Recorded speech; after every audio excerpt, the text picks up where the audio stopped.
के मेरे मन में सुख भर आया। तेरे नाम का सुमिरन करके मेरे मन में सुख भर आया। तेरी दया को मैंने पाया, तेरी कृपा को मैंने पाया। तेरे नाम का सुमिरन करके मेरे मन में सुख भर आया।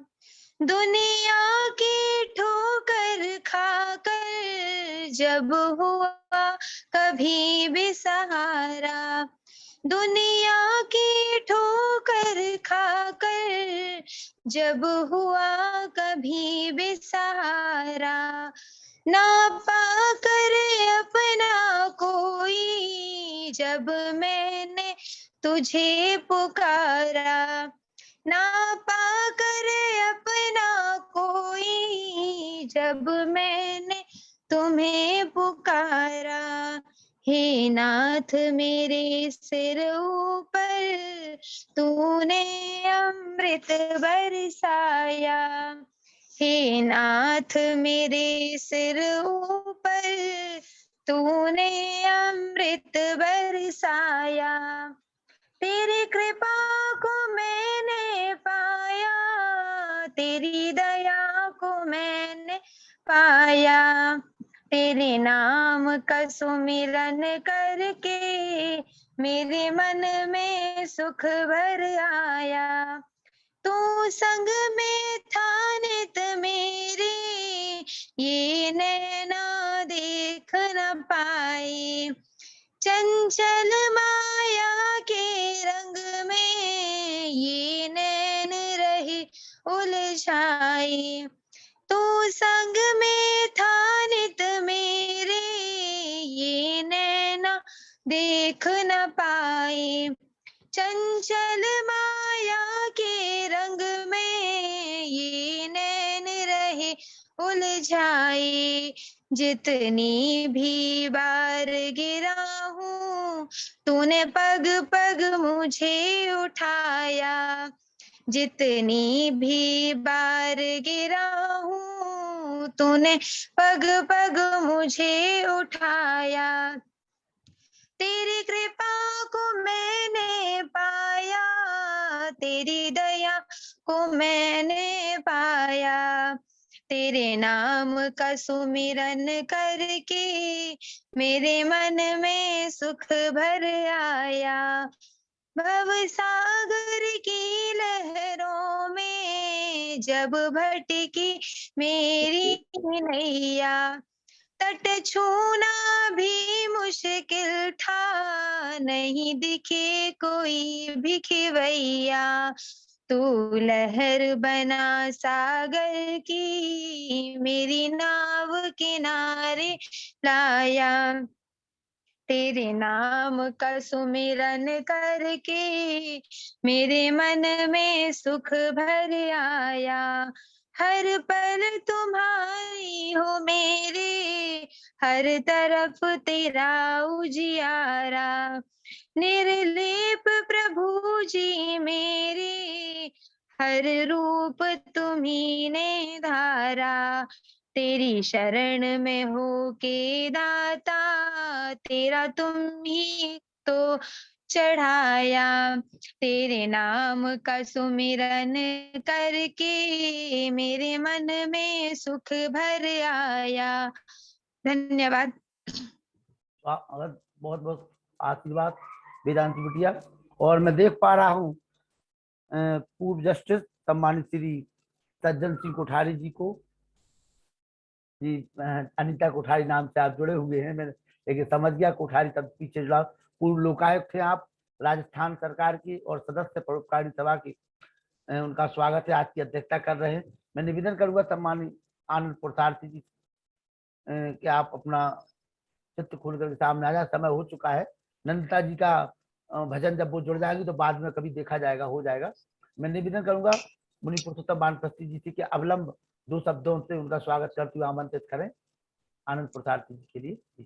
मैं क्षमा चाहता हूँ, मेरे लैपटॉप में थोड़ी सी, मैं विदेश से लौटा हूँ अभी 2 दिन पहले ही, तो कुछ गड़बड़ थी, इसलिए मैं अनीता कोठारी के नाम कोई से दिक्कत जुड़ा नहीं। हूँ। अब मैं म्यूट कर रहा हूँ मैं। ओम जी ओम ओम बोलिए। जी। ओम शन्मित्रास्तमर्णः तन्नो भृत्यर्यमः तन्न इन्द्रो बृहस्पति तन्नो विष्णुर्ब्रह्मा। नमो ब्रह्मणे नमस्ते वायु त्वामेव प्रत्यक्षं ब्रह्मासि त्वामेव प्रत्यक्षं ब्रह्म वदिष्यामि कृतं वदिष्यामि सत्यं वदिष्यामि तन्मामवतु तद्वक्तारमवतु अवतु माम् अवतु वक्तारम्। ओम शांति शांति शांति। आज का विषय पता नहीं है मुझे, क्योंकि पोस्ट नहीं हमारे इस पर। कोई बात नहीं, आप बुलवा दीजिए, केवल बुला दीजिए, आप जितना पता उतना बता दीजिए। माननीय हमारे आचार्य आनंद पुरुषार्थी जी, इनको हम लगातार अभी 3 दिन से सुन रहे हैं और आज फिर हमारे बीच में उपस्थित हैं। मैं सम्मान के साथ में आपको आमंत्रित करता हूँ, आह्वान करता हूँ, आप आए और आज के विषय पर प्रकाश डालें। आज सम्मानीय आचार्य आनंद पुरुषार्थी, आइए पुरुषार्थी जी, स्वागत है सम्मानीय आनंद पुरुषार्थी जी का।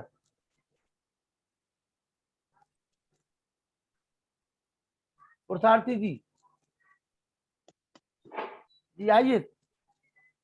आचार्य वेदापुरुषं महन्तम् आदित्यवर्णं तमसः परस्तात् तमेव विदित्वा मृत्युमिति नान्यः पन्था विद्यते अनाय। धन धरा के धाम पर यहीं धरा रह जाए, बंधे रह जाएंगे जब मृत्यु का दिन आएगा। नारी घर के द्वार तक ही साथ देगी लोक में, दल मर घट के आगे साथ नहीं दिखलाएगा। देह भी तेगी, मृत्यु के पश्चात केवल धर्म ही रह जाएगा। मृत्यु के पश्चात केवल धर्म ही रह जाएगा। इस पवित्र कार्यक्रम में अपनी गरिमामयी उपस्थिति अध्यक्ष पद को ग्रहण करते हुए दर्ज कर रहे हैं, और जिन्होंने एक आर्य समाजी परिवार के होकर भी प्रशासनिक क्षेत्र में बड़े पवित्र कार्य किए और लंबे काल तक अपनी सेवाएं दे रहे हैं, और ऋषि दयानंद की उत्तराधिकारिणी सभा के जो वर्तमान में सदस्य भी हैं, न्यायाधीश जस्टिस श्री सज्जन सिंह कोठारी जी,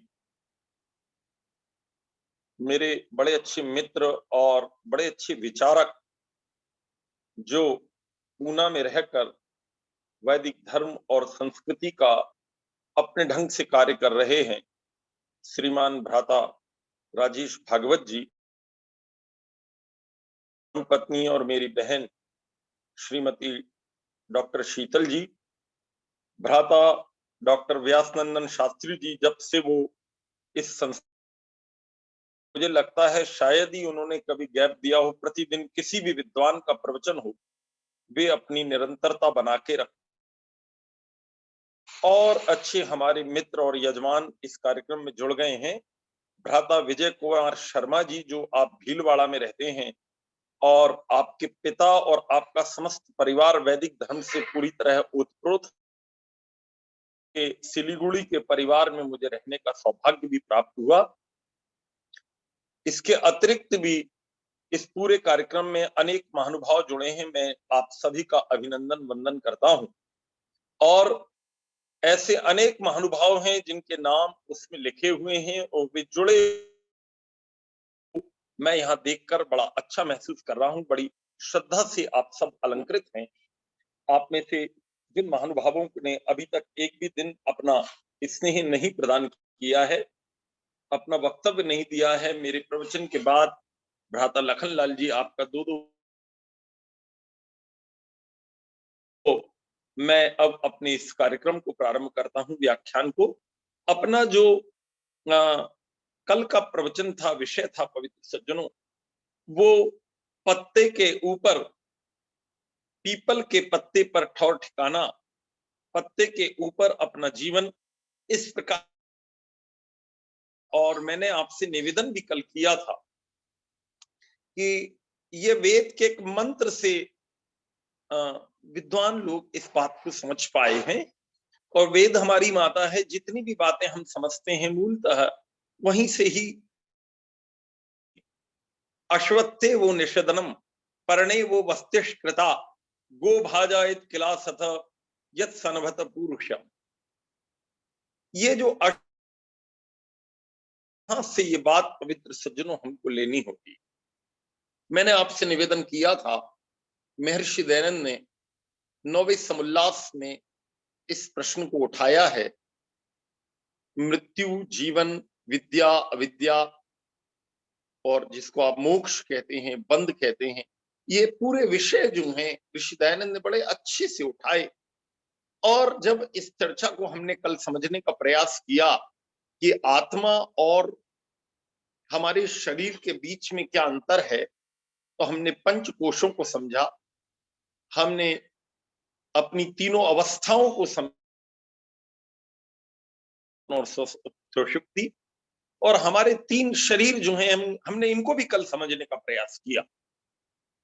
और इसमें कोई दो मत नहीं है कि जब हम पूरा विचार विमर्श करेंगे, एकांत में बार बार सोचेंगे, निधिध्यासन करेंगे, मनन करेंगे, तो हम लोगों की जन्म जन्मांतर की यात्रा में ये बात जो हमको समझ में नहीं आती है, हम अपने शरीर को ही आत्मा समझ लेते हैं, और इसके कारण हम बहुत बंधन में फंसे रहते हैं। निश्चय ही इस बारे में हमारे विचार अग्रसर होंगे और हमें समझ में आएगा कि नहीं, ये गड़बड़ हो गई। मैं आपसे निवेदन कर रहा हूं, पहला जो था वो विवेक था, दूसरा वैराग्य था, अभी तीसरा और चौथा हमें इसका उपाय मुक्ति का और समझ। एक निवेदन कर देना चाहता हूं, कभी आप महाभारत को जरूर पढ़िएगा पवित्र सज्जनों। प्रायः हम लोग बहुत सारी पुस्तकें पढ़ते हैं, लेकिन हमारे प्राचीन इतिहास को हम नहीं पढ़ पाते। आप उसको इतिहास की दृष्टि से तो पढ़े ही पढ़े, लेकिन पंचमो भारतः ऐसा करके, पंचमो वेदः भारतः ऐसा करके ये 5वां वेद महाभारतम को माना गया है। और जैसे मैंने आपको एक दिन और भी निवेदन किया था पिछले सत्र में, जब एक बार मैं आपके बीच में बैठा था, कि युधिष्ठिर जो है उन्होंने जब पूरा युद्ध जीत लिया तो वो बहुत दुखी हो गए। इतने दुखी हो गए कि मेरे कारण इतनी मार काट मैंने मचा दी, कितना पाप मैंने किया है। और वे भीष्म पितामह के पास चले, बैठकर उन्होंने कहा कि पिताजी, दादाजी, हम सब के पितामह, ये मेरे से बहुत बड़ा अनर्थ हो गया है और मैंने इतनी मार काट मचा दी। उसके बाद भीष्म पितामह ने उनको बहुत उपदेश दिया है। पूरी महाभारत जितनी मोटी है उसमें से बहुत सारा भाग तो इस उपदेश में ही चला गया। जो उपदेश दिया है भीष्म पितामह ने, और बाद में आचार्य व्यास जी का उपदेश लेने उनके आश्रम में अलग ये गए, और वह भी बहुत उपदेश दिया है। आप महाभारत के अंतिम शांति पर्व को जब देखेंगे तो ये सब चर्चा आपको सुनने, पढ़ने को, समझने को मिलेगी। तो युधिष्ठिर जब वहां चर्चा कर रहे हैं तो 44वें अध्याय में ये बात आई है। तो भीष्म पितामह उनसे कहते हैं कि देखो, एक पिता थे और एक पुत्र था। पुत्र बहुत बुद्धिमान हो गया, बहुत विद्वान हो गया, और उसके पिता जो हैं वो जो हैं थोड़े से उनको वैसा ज्ञान विज्ञान नहीं हुआ। वो मौत को अपने सामने नहीं देख रहे थे। संसार में जैसे संसार के करोड़ों लोग उलझे रहते हैं, वो भी उलझे। पुत्र बड़ा समझदार था पवित्र सज्जनों। पुत्र ने अपने पिता को थोड़ा सा उपदेश दिया। उसने कहा कि पिताजी, नदी का प्रवाह हमेशा आगे बढ़ता चला जाता है, कभी पीछे नदी नहीं है। ऐसा कभी आपने नहीं सुना होगा कि नदी का प्रवाह पीछे की ओर चला। ऐसे ही दिन और रात आते हैं और बढ़ते चले जाते हैं। दिन और रात का प्रवाह कभी भी रुकता नहीं है, लगातार चलता चला जाता है। आपने जिस दिन जन्म लिया दुनिया के लोगों, आपको ये रात दिन का प्रवाह लगातार लगातार आपकी आयु को घटाता चला जाता। लेकिन वो पुत्र कितना बुद्धिमान था, उसने कहा यस्याम रात्र्याम व्यतीतायाम न किंचित शुभम आचरे तदैव बंध्यम दिवसम इति विद्यात् विचक्षण अनवाप्तेषु कामेषु मृत्युरभ्येति मानवम। जो दिन, हे पिताजी, हमारा पूरा व्यतीत हो गया और रात आ गई है, यदि उस दिन हमने कोई शुभ काम नहीं किया,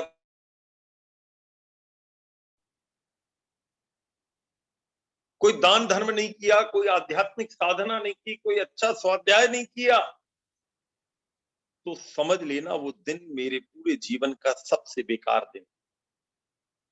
और इतना आगे वो पुत्र कहते हैं, कहने लगे आप कामनाओं के पीछे लगे रहेंगे पिताजी, तो कामनाएं तो कभी पूरी होती ही नहीं है। अगर आप केवल कामनाओं की पूर्ति में अपना जीवन लगाएंगे तो सृष्टि में एक भी व्यक्ति आपको ऐसा नहीं मिलेगा जिसकी कामनाएं पूरी हो गई। कामनाएं हमेशा अधूरी रहे, और आवश्यकता तो आप पूरी कर सकते हैं, कामनाएं दुनिया में किसी की पूरी नहीं। और इसके बाद और मार्मिक बात वो कहते हैं जैसे कोई भेड़ चर रही हो, बकरियां चढ़ रही हो, और वो अपने में मग्न रहती हैं, उनको ध्यान नहीं रहता है। इतने में एक व्याघ्र जो है, व्याघ्री जो होती है, और वो आकर वो पीछे से एक की गर्दन दबाकर चल दे। उसको पता भी नहीं रहता मेरा मन कहाँ है, मैं कहाँ खाने में लगी हुई हूँ, और चुपचाप इस दुनिया से उसको जाना पड़ता है। हम कामनाओं को पूरा करते रहते हैं, 20 के होते हैं, 30 के होते हैं, 40, 50, 60, 70, और हमें यही पता नहीं लगता मृत्यु रूपी व्याघ्री उठाकर ले जा। इसलिए वो पुत्र कहता है कि पिताजी श्वः कार्यम अद्य कुर्वीत पूर्वाण्ये च अपराह्निकम् नहीं प्रतीक्षते मृत्यु कृतम अस्य न वाक् यवैव धर्मशीलात् स्यात् अनित्यम खलु जीवितम कृते धर्मे भवेत् कीर्तिर्हि प्रेत्य च वै सुखम। हे पिताजी, एक बच्चा अपने पिता को उपदेश दे रहा है, कैसी गंभीर बात है। पवित्र सज्जनों, पिता सामान्य रूप से संतान को उपदेश देते हैं, लेकिन पिता बड़ा पिता से ज्यादा योग्यता अगर संतान, ज्यादा ज्ञान विज्ञान हो, वो विद्वान हो, शास्त्रों को पढ़ा हो, तो पुत्र से भी सर्वेस्मात् जयम इच्छेत शिष्यात् इच्छेत पराजयम। ये दुनिया के लोगों, अपना शिष्य, अपना पुत्र जो है, उससे सीखना चाहिए और एक ढंग से उसके सामने पराजित हो जाना चाहिए। और ध्यान रखो, ऐसा भी हो सकता है कि कल मैं ये फलाना काम कल कर लूंगा, परसों कर लूंगा, अरे अभी तो 8 दिन बाद कर लूंगा। ऐसा लिखा है शास्त्रकार ने कि आपको जो काम कल करना है, कल आप दुनिया में रह पाएंगे नहीं रह पाएंगे, रहे तो वो परिस्थिति बनी नहीं बनी, हमें क्या मालूम। और मृत्यु कभी, मैं आपसे निवेदन कर रहा था, धर्माचरण जितना ज्यादा करोगे, पुत्र कहता है यही पिताजी, जितना ज्यादा धर्माचरण करोगे, और इससे भी बड़ी बात पिताजी, जब आप इस दुनिया से जाएंगे तो परलोक में भी आपकी सीट रिजर्व होने लगे। और इसके बाद तो मेरी भाइयों और माताओं, वो पुत्र और गंभीर बात कहने लगता है, यस्य वांग मनसि स्याताम सम्यक प्रणिहिते सदा तपस्त्याग च सत्यम च स वै सर्वम अवाप्नुयात् नास्ति विद्या समम चक्षुर नास्ति सत्य समम तपः नास्ति राग समम दुःखम नास्ति त्याग समम सुखम नैतादृशं ब्राह्मण।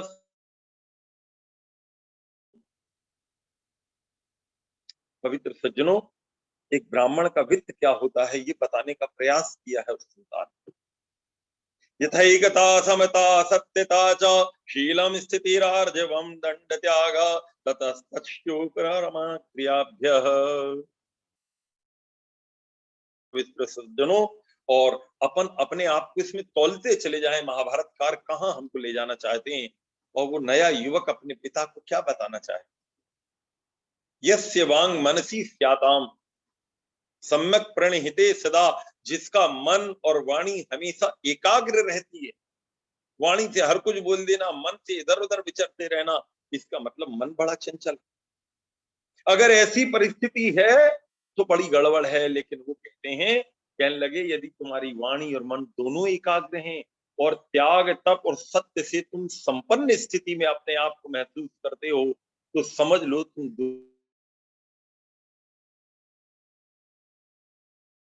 कर दिया। सुन लो दुनिया के लोगों, अभी बहुत सारी विचार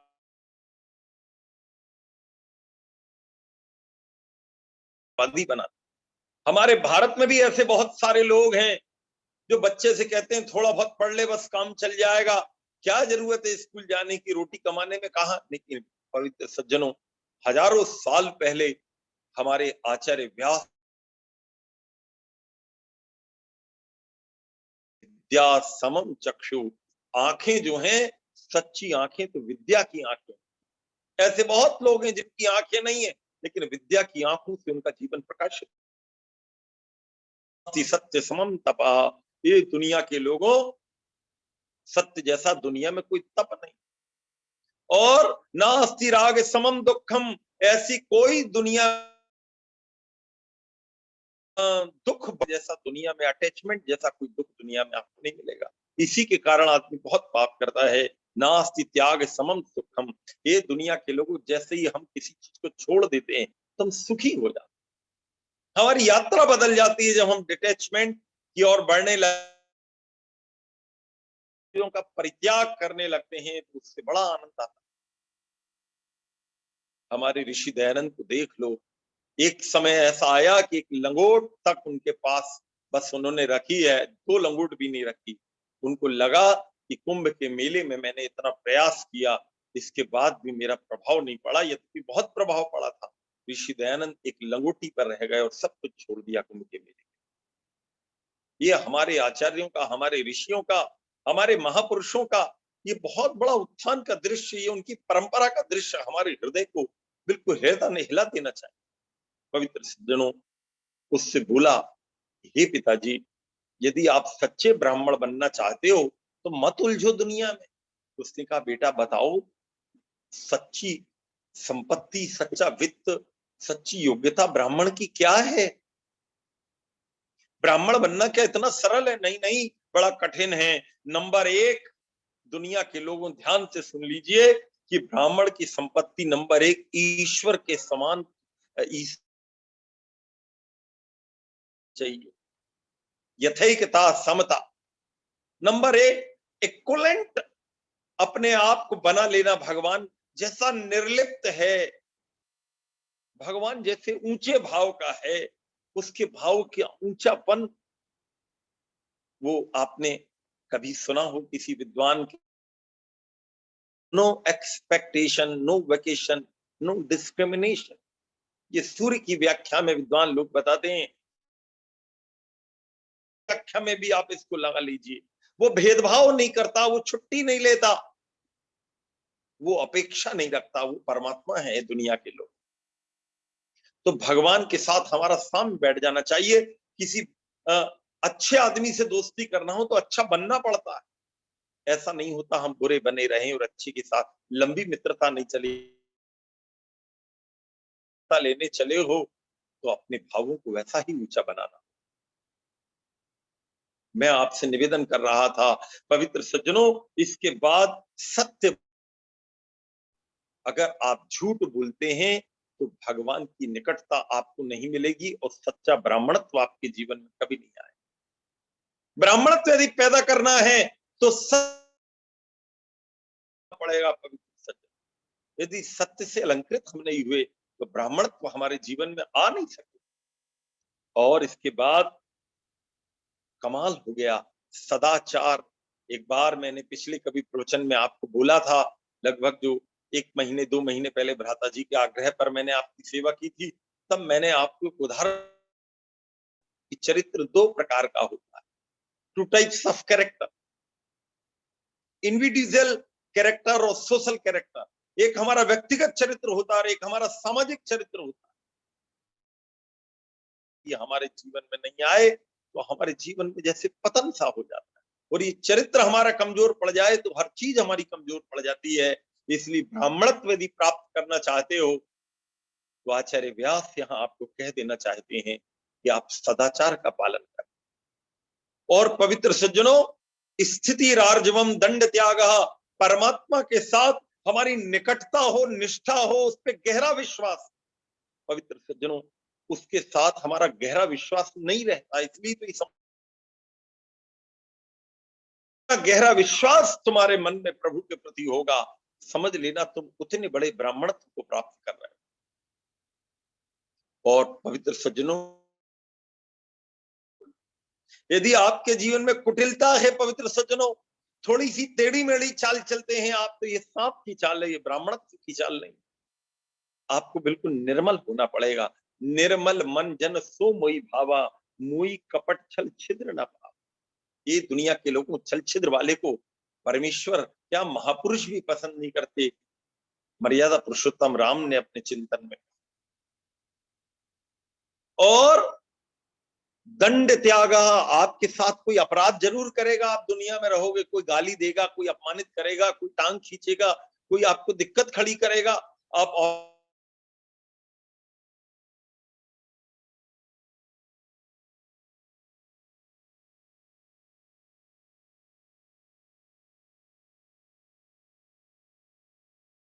होगा। इसका मतलब है अहिंसा का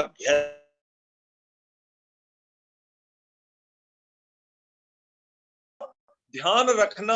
सकाम कर्मों से निवृत्ति शब्द थोड़े से गंभीर लिए हैं शास्त्रकार ने।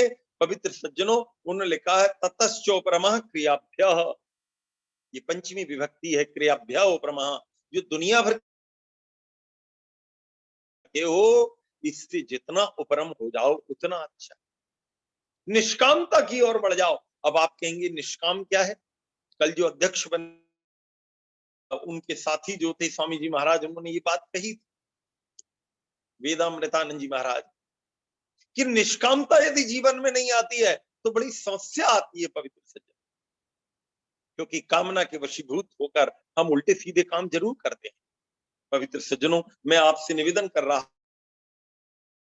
सुनी पिता ने, तो पिता जो है पुत्र के आगे बड़े द्रवीभूत से हो गए, वो बड़े विनम्र से हो। यद्यपि वो पिता थे, उन्होंने कहा कि बेटा आज तुमने मेरी आंखें खोल दी। मैं आपको पूरा लंबा प्रकरण तो नहीं बता सकता था पवित्र सज्जनों, लेकिन उन्होंने कहा कि बेटा मुझे बहुत अच्छा लगा।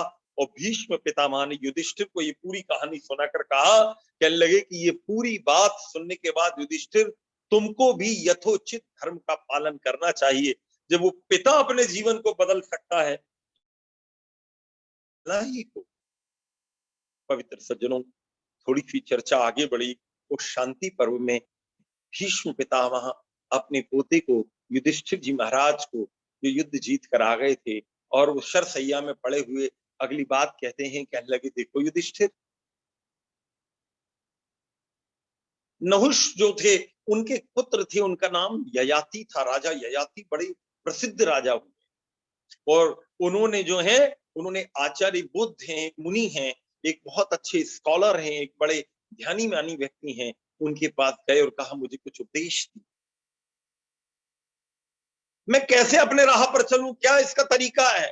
तो उन्होंने एक बड़ी मार्मिक बात कही, कहने लगे देखो भाई ययाति, मैंने 5 लोगों को अपना गुरु बनाया, मेरे 5 गुरु। तो कहने लगे भगवान, वो 5 गुरु कौन है? अब 5 गुरु अगर आपने दर्शन पढ़े होंगे तो आपको बड़ा आनंद आने वाला है पवित्र सज्जनों। आप में जो लोग दर्शन पढ़ने की बड़ी इच्छा रखते हैं और इंटरनेट पर भी दर्शन आदि पढ़ते रहते हैं, उनको सांख्य दर्शन की तरफ मैं ले जाना चाहता हूँ। तो उन्होंने 5 अपने गुरु बताए हैं, और ये वही गुरु हैं जो प्रकारांतर से सांख्य दर्शन के आचार्य कपिल ने भी बताए, वहां 4थे अध्याय में बताए हैं, और यहाँ शांति पर्व में बताए हैं पवित्र सज्जनों। और क्या लिखा है? पिंगला कुकरः सर्पः सरंगान वेषणम वनेषु कारः कुमारी च षड एते गुरुवः मम। ये ययाति मेरे तो 5 गुरु हैं। तो उसने बोला कि भगवान पहला गुरु कौन है? तो कहने पिंगला नाम की एक स्त्री है, वो मेरी गुरु है। तो आप लोग अन्यथा ना ले पवित्र सज्जनों, जो ये माताएं जो नाचने गाने का काम करती हैं, थोड़ा अशुद्ध जीवन चलाती हैं, वो ऐसी पिंगला नाम की कोई महिला रही होगी उस समय। और पवित्र सज्जनों, वहां पर यदि आप इसको बहुत ध्यान से देखेंगे मेरे भाइयों और माताओं, तो निराशा सुखी पिंगलावत करके ऐसा सूत्र आपको 4थे अध्याय में आपको मिलेगा पवित्र सज्जनों। तो वहां पर भी आचार्य कपिल से किसी ने पूछा कि भगवान ये बात आप क्यों कह रहे हैं?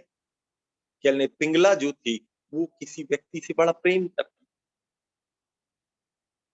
अब वो जो व्यक्ति था वो बड़ा विचित्र था, वो अनेक स्त्रियों से प्रेम करता था, वो पिंगला से अकेले से तो करता नहीं। तो पिंगला जो है वो द्वार की ओर दृष्टि, शाम के 6 बजे वो द्वार के पास बैठ जाए और उस जमाने में दिया जलाकर बैठ जाए, बैठी रहे 1 घंटा 2 घंटा 3 घंटा, पूरी रात भर अपने प्रेमी के लिए बैठी रहे सज्जन। और वो भी कमाल का था, वो किसी दूसरी स्त्री के पास चला जाए। दुनिया में ऐसा आज भी होता है, आप किसी के लिए मरे जाते और वो आपको देखने को तैयार। पवित्र सज्जनों, किसी विद्वान का पिंगला ने उपदेश सुन लिया और उसके मन में विचार आया कि मैं कैसी मूर्ख हूं, मरी जा रही हूं, इससे कहा जा रहे हाड़ मार के ही तो शरीर है, कौन सा भगवान है? ये लगे हुए कौन सा भगवान को पा लिया है? तो उसने एक नियम बनाया कि आज के बाद दुनिया के किसी भी व्यक्ति से कोई आशा नहीं रखूंगी। और जैसे ही उसने उस आशा का परित्याग किया तो मेरे भाइयों और माताओं, ये सूत्र आचार्य कपिल को लिखना पड़ा। वो बिल्कुल सुखी हो गई। जैसे ही दुनिया से आशा कम कर लोगे, छोड़ दोगे, तो तुम सुखी हो जाओगे। ये बात आचार्य कपिल भी कहना चाहते हैं और आचार्य बौद्ध मुनि भी कहना चाहते हैं। ययाति को भी यही उपदेश वो कहते हैं। मेरी पहली गुरु वो सेक्स वर्कर, वो इस प्रकार की महिला जिसका जीवन उतना पवित्र नहीं था, लेकिन मैंने तो उससे प्रेरणा ले ली बौद्ध मुनि ने। तो उसने कहा कि भगवान कुरुराह, जिसको क्रौंच पक्षी कहते हैं पवित्र सज्जन, सांख्य दर्शन में शेनवत सुख दुखी भवती त्याग वियोगाभ्याम, विद्वान इस पर बहुत प्रवचन देते हैं। आप 1 साल से अलग अलग बोला होगा, ये कोई नया सूत्र नहीं है। और सांख्य दर्शन के अच्छे सूत्रों में प्रेरणास्पद जो हमें गरिमा प्रदान करने वाले सूत्र हैं, उनमें एक सूत्र है पवित्र सज्जन, रोटी का मांस का टुकड़ा लेकर पक्षी जा रहा था और बस उसने पूरे जोर से पकड़ा हुआ था, इतने में एक बड़ा पक्षी आ गया। तो बड़ा पक्षी आके उस पास तो मांस है, तो उसने जो है झपट्टा मारा, तो वो समझ गया कि यदि मैंने इस समय इस मांस के रोटी के टुकड़े को नहीं छोड़ा तो ये समझ लो मेरी जान गई। तो करेंगे उस दिन उसने उसी वक्त उस मांस के टुकड़े को या रोटी का टुकड़ा जो भी आप लगा लें छोड़ दिया। जैसे ही छोड़ा तो वो पक्षी को तो उससे कोई मतलब ही नहीं था, पक्षी से, बड़े पक्षी को। उसने मांस या रोटी जो भी था उसके पीछे भागना था, उसने उसको छोड़ दिया। कहने लगे कि देखो ययाति, मेरे को इससे बहुत बड़ा सूत्र मिला मेरे जीवन का। और क्या मिला? ये सूत्र मेरे जीवन में मिल गया कि जब कभी हम किसी चीज को पकड़ने से बहुत दुखी हो, उसको छोड़ देना चाहिए। और ये पूरा जीवन इस यात्रा को समझने के लिए है पवित्र सज्जनों। यदि ये दुनिया आपको दुखी करती है, थोड़ी देर के लिए इसको छोड़कर तो देखो। आपको क्या बताऊं पवित्र सज्जनों, जितनी देर हम संध्या करते हैं, एकांत में बैठते हैं, उतनी देर ये दुनिया हमको थोड़ी देर के लिए छूट सी जाती है। और तब जो आनंद आता है वो घंटे में नहीं आता, वो जो थोड़ी देर की संध्या में आ जाता। छोड़ दो नहीं तो छूट जाएगा। अरे जितनी जल्दी छोड़ दो उतना आनंद आएगा। मैं आपसे निवेदन कर रहा था, दूसरा गुरु क्रौंच पक्षी। तो उन्होंने कहा तीसरा गुरु कौन है? बोले तीसरा गुरु सर्पः, अही भी कहते हैं जिसको, स्नेक कहते हैं आप लोग अंग्रेजी में। वैसे बड़ा विषैला होता है पवित्र सज्जनों, इसका पेट में ही ऐसा कहते हैं, इसको उर्गह कहते हैं संस्कृत में, क्योंकि ये पेट से चलता है, इसके पैर हाथ नहीं होते। कुछ विद्वानों पैरों से उल्टे काम करता है, भगवान उसको सांप बना देता है कि जा तूने हाथ पैरों को उल्टा काम किया, बिना ही हाथ पैर के जिंदगी काटनी पड़ेगी। और हम लोग तो कितने उल्टे सीधे काम हाथ पैर से करते हैं, भगवान जाने प्रभु हमको इतने जन्म जन्मांतर की यात्रा में कहां पहुंचाएगा। लेकिन मैं आपसे निवेदन कर रहा था, सर्प के बारे में ये चर्चा चली, तो उसका एक गुण है, संभवतः मैंने 2-1 दिन पहले किसी दूसरे परिप्रेक्ष्य, अनारंभे अपि परगृहे सुखी सर्पवत। ये दुनिया के लोगों, चूहा जो है बहुत बड़ा बिल बनाता है और सांप आकर रहने लगता है, वो ज्यादा चक्कर में नहीं पड़ता। यद्यपि इसका यह अभिप्राय नहीं कि कहीं भी कब्जा करके रहने लगो, जैसे कुछ मंदिरों में कब्जा कर रहे हैं, नगरों में कब्जा कर रहे हैं, शहर की शहर, देश की देश उजाड़े दे रहे हैं, पूरी दुनिया में हाहाकार मचाए दे रहे हैं। ऐसा नहीं है इसका मतलब। इसका मतलब है मकान आदि बनाने में अपनी शक्ति व्यर्थ नहीं, क्योंकि फिर वो 99 का चक्कर चालू हो जाता है। जितना हो, किसी ने अच्छा आश्रम बनाया हो, आर्य समाज बनाया हो, तो वहां जाकर अपना धीरे से अपना रहना शुरू कर दीजिए, उनके अनुकूल हो जाइए, साधना की व्यवस्था हो गई, मकान तो है ही। आचार्य डॉक्टर सत्य प्रकाश सरस्वती जी के जो पिता थे, वो थे इलाहाबाद का, उनने आर्य समाज का मंदिर उस समय बना हुआ नहीं था, और उनके पास थोड़ा पैसा था, उनकी संतान सब लोगों ने कहा अपने को एक घर बना लेना चाहिए, बच्चे छोटे छोटे। गंगा प्रसाद उपाध्याय ने कहा, ये दुनिया के लोगों सुनो ध्यान से, उन्होंने कहा मेरा आर्य समाज नहीं बना है तो मेरा घर नहीं बना, मेरे पास जो पैसा है और जोड़ जाड़ के पहले मैं आर्य समाज का घर तो बन ही जाएगा, और वास्तव में बन भी गया बाद में। लेकिन हमारे पूर्वज कैसे थे, आर्य समाज को पहले बनाते थे। मैं आपसे निवेदन कर रहा था, हमें ऐसे ही सर्प जैसा होना चाहिए। हम कहीं भी बैठकर अपनी साधना था गुरु को, तो सारंगान वेषणम बने। पवित्र सज्जनों, मैं आपसे निवेदन कर रहा था, एक सारंग नाम का पक्षी होता है, और उसको आप पपीहा कह सकते हैं पवित्र सज्जनों। और वो क्या करता है, वो भिक्षा वृत्ति से ही अपना काम चला। आपने सुना भी होगा, चातक जो है वो बड़ी ज्यादा वो वैसा नहीं करता परिश्रम इन चीजों में। वो क्या करता है, सुखम जीवंति मुनय भैक्ष वृत्ति समाश्रिता अद्रोहिण एव भूतानाम सारंगा एव पक्षिणा। ये दुनिया के लोगों, वो क्या करता, अपनी भैक्ष वृत्ति से भिक्षा मांग के ही काम चला लेता। मतलब भिक्षा वृत्ति तो सब लोग नहीं कर सकते पवित्र सज्जनों, लेकिन जितनी जरूरत है उतने परिश्रम से उतना मिल जाए तो ज्यादा दुनिया में बहुत इकट्ठा करने का प्रयास नहीं करना चाहिए, ज्यादा किसी से द्रोह नहीं करना चाहिए, ज्यादा किसी से द्वेष नहीं करना चाहिए, जैसे जलनखोरी नहीं करना चाहिए, घृणा नहीं करना चाहिए। अपना गलत व्यक्ति से दूरी बना लो, लेकिन द्रोह किसी के साथ मत करो। और सांख्य दर्शन में भी सारा दानम षड्वत ऐसा लिखा हुआ है पवित्र सज्जनों। ये यदि आप कहेंगे तो ये चौथे अध्याय का 13वां सूत्र आपको मिलेगा पवित्र सज्जनों, सांख्य दर्शन।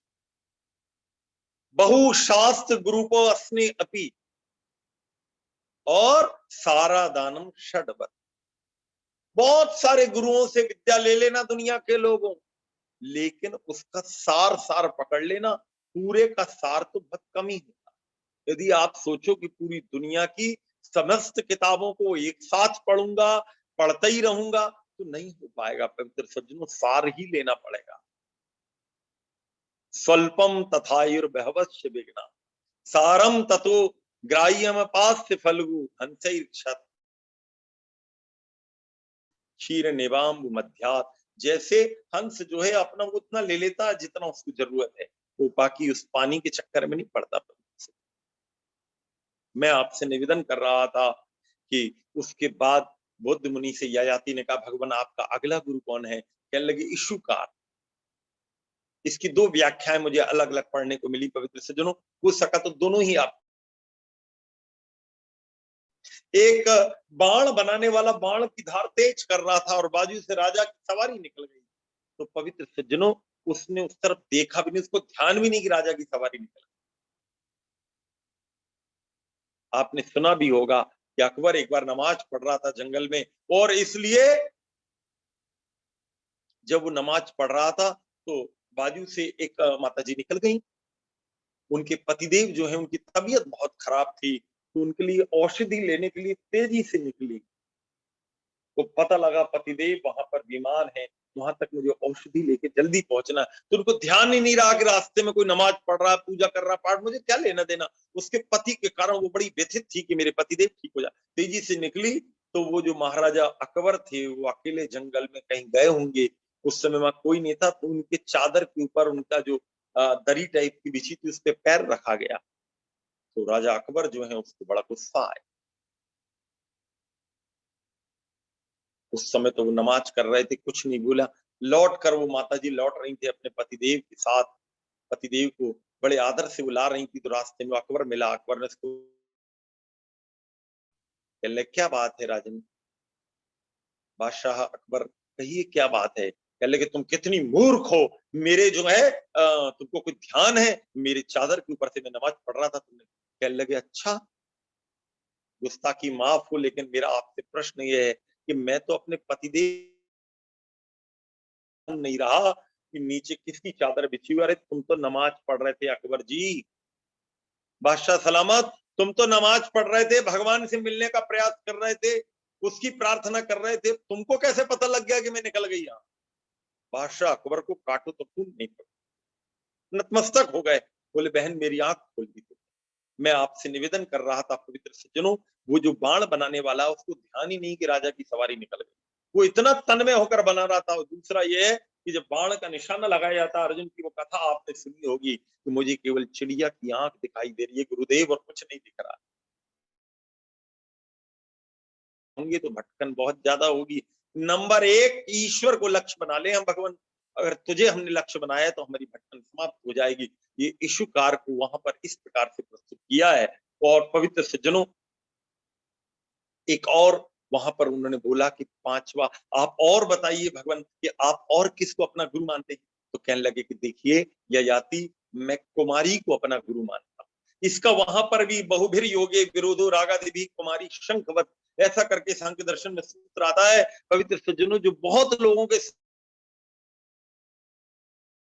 मन भगवान में बड़ा मुश्किल हो, आप बहुत भीड़ में रहोगे तो कैसे ध्यान लगे, बहुत ग्लैमर में रहोगे तो कैसे ध्यान लगेगा, बहुत आपद।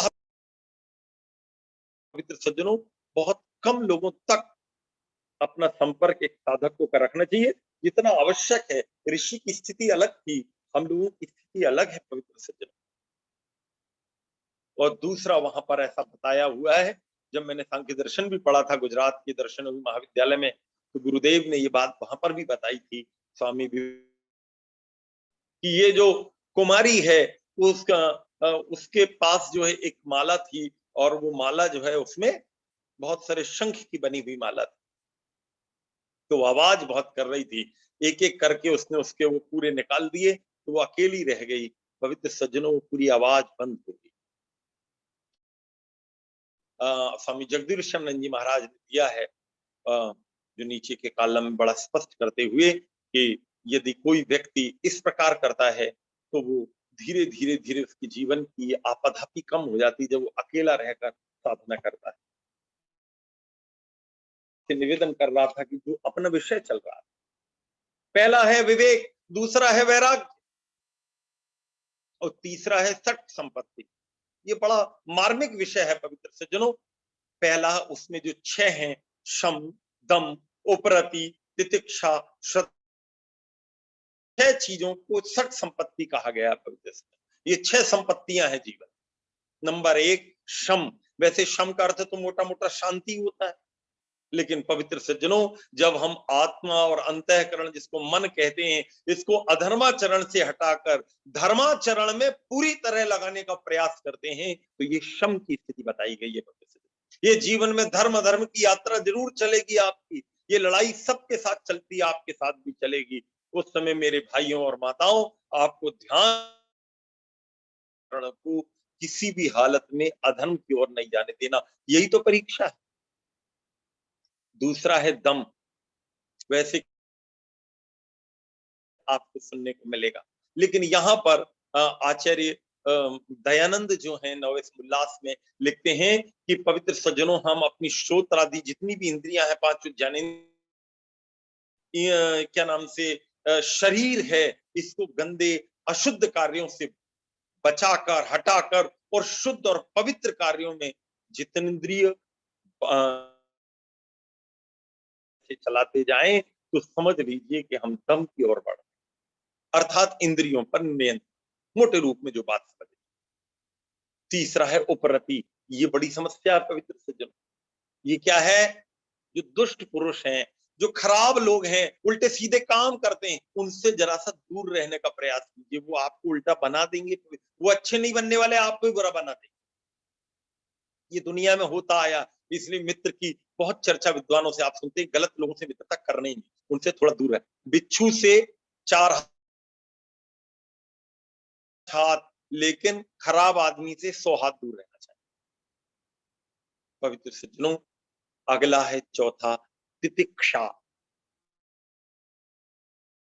तपह कहते हैं, और क्या? निंदा स्तुति होगी, कभी हानि लाभ होगा, कभी सुख दुख आएगा, कभी कोई अच्छा बोलेगा, कभी कोई बुरा बोलेगा, कभी कोई बाधाएं खड़ी करेगा, ये सब होगा।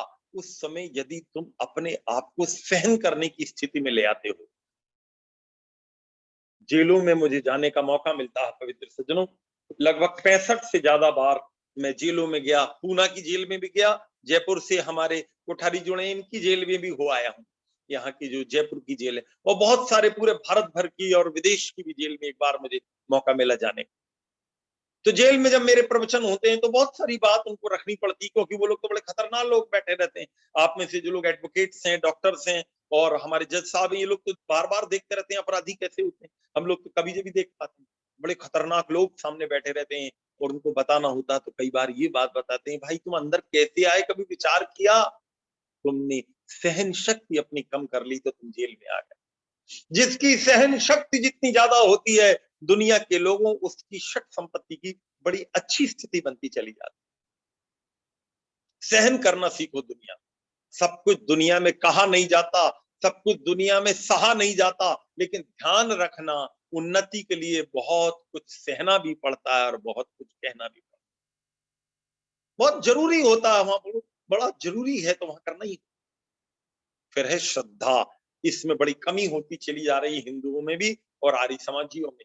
पवित्र सज्जनों, हमारे जो आप्त विद्वान हैं, हमारे वेदादि शास्त्र हैं, हमारे दर्शन शास्त्र हैं, हमारी उपनिषदें हैं, हमारे विद्वानों की बड़ी उत्तम किताबें हैं। पवित्र सज्जनों, इसमें हमारी गहरी श्रद्धा होनी चाहिए। इस श्रद्धा का प्रतिशत हमारा कम हो गया है मेरे भाइयों और माताओं, बहुत कम हो गया है।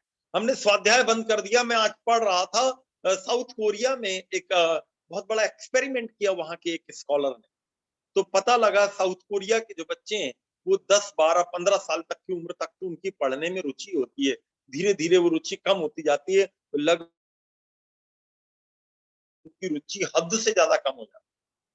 मुझे लगता है यदि वो जो रिसर्च स्कॉलर था वो इंडिया आ जाता और हम लोगों को सबको देख लेता, और खासतौर से आर्य समाजियों, तो उनको लगता है इनकी तो स्वाध्याय में रुचि ही नहीं। हमारे जीवन में सब कुछ आया, स्वाध्याय चला गया पवित्र सत्य, क्योंकि हमने दुनिया भर की चीजें हम कर लिए हैं कि हमें विद्या से कोई लेना ही देना। अगर ये स्वाध्याय होता रहे मेरे भाइयों और माताओं, तो ये श्रद्धा हमारी बरकरार रहे। और समाधान, चित्त की एकाग्रता, ये जितनी ज्यादा होगी पवित्र सज्जनों, उतना ज्यादा मुक्ति की ओर हम बढ़ पाएंगे। जितना ज्यादा समाधान होगा, मेरे भाइयों और माताओं, अपने चित्त की एकाग्रता का भी बहुत ज्यादा प्रयास करना चाहिए। इसके बाद चौथा उपाय आचार्य दयानंद ने मुमुक्षत्व कहा है, जिसको आप मुमुक्षु कहते हैं ना, वो मुमुक्षु कहां से आया, वो मुमुक्षु शब्द कहां से आया? ये सन प्रत्यय होता है, जो लोग व्याकरण पढ़ते हैं। जिज्ञासा जिससे बनता है, पिपासा जिससे बनता, तो पिपासु जिज्ञासु ऐसे ही बनता मुमुक्षु। मुमुक्षु का मतलब क्या है? लक्ष्य प्रभु मुझे मिल जाए। और कोई लक्षण जैसे पानी के बिना मछली तड़पती है, और भोजन के बिना बहुत प्यासा और व्यथित होकर कोई व्यक्ति तड़पता है, ऐसे प्रभु के बिना हम जिस दिन हो जाएंगे। तो एक सुंदर कवि हुए, इन्होंने बड़ी सुंदर पंक्तियां लिखी। तो निर्बिनु मीन दुखी क्षीर बिनु शिशु जैसे, पीर की औषधि बिनु कैसी रही हो जात है, चातक जो स्वाति बूंद चंद को चकोर जैसे, चंदन बुलाते हैं। निर्धन जो धन चाहे, कामिनी को कंत चाहे, ऐसे जाके चाहे ताहे कछु न सुहात है। वो प्रेम को प्रभाव है, सुप्रेम तह नेम के सुंदर कहत यह प्रेम ही की बात है, सुंदर कहत यह प्रभु ही की बात है। कमाल कर दिया सुंदर कवि ने, वर्षों पहले कभी लिखा होगा। ये यद्यपि पौराणिक पुस्तकों में मिलता है, लेकिन जैसे पानी के बिना मछली तड़पती है, और बच्चा दूध के बिना बहुत व्याकुल हो जाता है, और कभी बहुत पीड़ा हो तो दवाई और डॉक्टर के प्रति हम कैसे भागते हैं, और जो स्वाति बूंद के लिए चकोर भागता फिरता है, और चंदन के लिए सर्प भागता फिरता है। चंदन मिल जाए तो उसकी शीतलता के कारण तुरंत वहां पहुंच जाता है, उसकी सुगंध के कारण। और निर्धन जैसे धन की याचना करता है, वो कामिनी जैसे कंत या कामुक व्यक्ति स्त्री की याचना और उसके लिए भागता फिरता है। ऐसे दुनिया के लोगों, जिस दिन प्रभु के लिए हम भागने लगेंगे, उस दिन हमारी यात्रा का आनंद ही कुछ और होगा।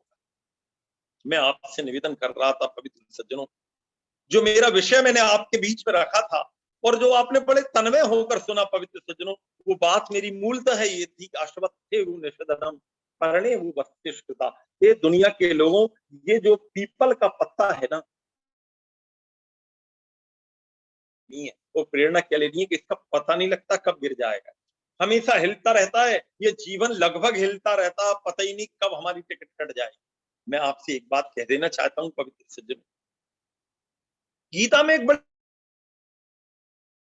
निशा सर्वभूतानाम तस्याम जागृति संयमी यस्याम जागृति भूतानि या निशा पश्यतो मुने। गीता के दूसरे अध्याय में ये मार्मिक बात कही है पवित्र सज्जनों, कि पूरी दुनिया जिस परमात्मा को जानने के लिए बिल्कुल उदासीन रहती है, उस तरफ देखती भी नहीं है। उसमें मुनि होता है, साधक होता है, सन्यासी होता, आचार्य होता है, विद्वान होता है, ईश्वर की ओर चलने वाला मुमुक्षु होता है। वो क्या उसी रात में जाकर ईश्वर का ध्यान करता है। रात में हम लोग खर्राटे लेके सोते रहते हैं, और साधक लोग बिल्कुल 3-4 बजे उठकर अपनी साधना में बैठ जाते हैं। पवित्र सज्जनों, आप कभी पढ़िएगा किनको, नारायण मुनि जी महाराज, पारदेशिक सभा के अध्यक्ष भी रहे, बहुत बड़े साधक रहे। उन्होंने लिखा, रात को 3 बजे उठकर मैं साधना में बैठ जाता, नहीं बैठो तो मुझे बड़ा कठिन लगता। कई घंटे की वो साधना। ऋषि दयानंद को देखो, और जितने साधक हुए, हमारे पूज्य गुरुदेव स्वामी सत्यपति जी महाराज, नियमित कितनी बड़ी से बड़ी बीमारी है, इस साधना नहीं छूटी। पवित्र सज्जनों, मैं आपसे निवेदन कर रहा था, ये हमारे जीवन का बहुत बड़ा जिसे कहते हैं उत्थान होगा, हमारे जीवन की सबसे बड़ी उपलब्धि होगी मेरे भाइयों और माताओं, यदि हम इस ढंग से इसको समझ लेंगे। हमारे जीवन का अगर कोई, फिर ये मृत्यु मुझे न डरा पाएगी। बनेगी मृत्यु भी माता, प्रभु आदेश पर चल कर, तू खिलते पुष्प की भांति बदल को जाएगा, कमाले धर्म धन प्यारे सफर में काम आएगा। ये दुनिया के लोगों, ये मृत्यु आपका कुछ नहीं बिगाड़ पाएगी, क्योंकि आत्मा नित्य है। ये शरीर छूट जाना है, लक्ष्य तो दुनिया वालों परमात्मा ही है, वही हमारा सच्चा पिता। ये हमें तृप्ति न दे पाएंगे। पवित्र मेरी माताओं और भाइयों, ये बात मैंने आपके बीच में 2 दिनों में रखने का प्रयास किया। देखो, छोटी से छोटी घटना हमें प्रेरणा दे सकती है। बहुत छोटी घटना, छोटा सा व्यक्ति छोटी सी परिस्थिति में हमें जीवन का रास्ता बता सकता है। कभी किसी को छोटा मत समझना दुनिया के लोग। इंटरनेट पर एक बड़ी सुंदर कथा चल रही थी और मुझे बड़ी पसंद आई। व्याख्यान के अंत में वो कथा आपके बीच में मैं रखने का प्रयास करूं। गुजरात में वासु भाई थे और उनकी धर्मपत्नी बीणा बेन, वहां बेन कहते हैं, गुजरात के जो लोग जुड़े हैं वो जानते हैं, भाई और बेन शब्द का वहां प्रयोग होते हैं। हमारे पवित्र सज्जनों, वो बहुत बड़े डॉक्टर थे दोनों, और दोनों ने बेतहाशा पैसा कमाया और उनने अपना हॉस्पिटल खोला और वो हॉस्पिटल चल निकला, बड़ा नाम हो गया उसका। थे एक दो दिन कई बार उनकी छुट्टी रहती थी, एक बार उनकी 2-3 दिन की छुट्टी हो गई। सोचा क्या करें, उन्होंने कार उठाई और विचार किया चलो आज घूमने चलते हैं मध्य प्रदेश की तरफ। तो पवित्र सज्जनों, गाड़ी ड्राइवर साहब ड्राइव कर रहे थे, उनकी धर्मपत्नी की बाजू में बैठी हुई थी। सुबह वो लोग जल्दी निकले, दोपहर का लगभग 11 बज गया, लगभग 50 किलोमीटर दूर मध्य प्रदेश की सीमा रह गई थी। तब उनको ऐसा लगा कुछ चाय पानी होना चाहिए, थक गए, भोजन का टाइम हो गया, नाश्ते का टाइम हो गया। भोजन सुबह बाद में 2 बजे के आसपास भोजन कर लेंगे। देखा कोई जगह दिखी नहीं, इसलिए में उनको लगा साइड में एक छोटा सा मकान जैसा बना हुआ था, कच्चा सा। माता जी को प्यास भी लग रही थी, दोनों ने वहां पर गाड़ी रुकवाई और दोनों वहां रुके और उन्होंने देखा कि उस घर के बाहर थोड़े से ये आलू चिप्स वगैरह के जो हैं, थोड़े से नमकीन वगैरह के वो पैकेट टंगे हुए। उनने आवाज दी, कोई है? एक माता जी ने अंदर से आवाज दी, हाँ भाई बोलिए, क्या बात? कहने लगे कि थोड़ा सा ये पैकेट वगैरह लेना है आपके। कहने लगे ले लीजिए। तो डॉक्टर साहब, उनकी पत्नी ने 1-2 पैकेट लिए।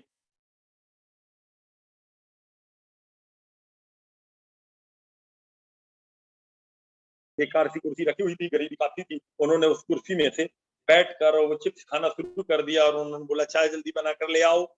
बड़ी देर हो गई, चाय आई नहीं। डॉक्टर साहब को थोड़ा गुस्सा आने लगा, जिसके पास थोड़ा धन धान्य होता है उसको गुस्सा जल्दी आ जाता है। अरे इतनी देर क्यों लग रही है चाय बनाने में? उन्होंने ऐसा थोड़ा चिल्लाया होगा, लेकिन जो माता जी थी, उनकी पत्नी वीणा जी, उन्होंने कहा कि नहीं नहीं थोड़ा रुको।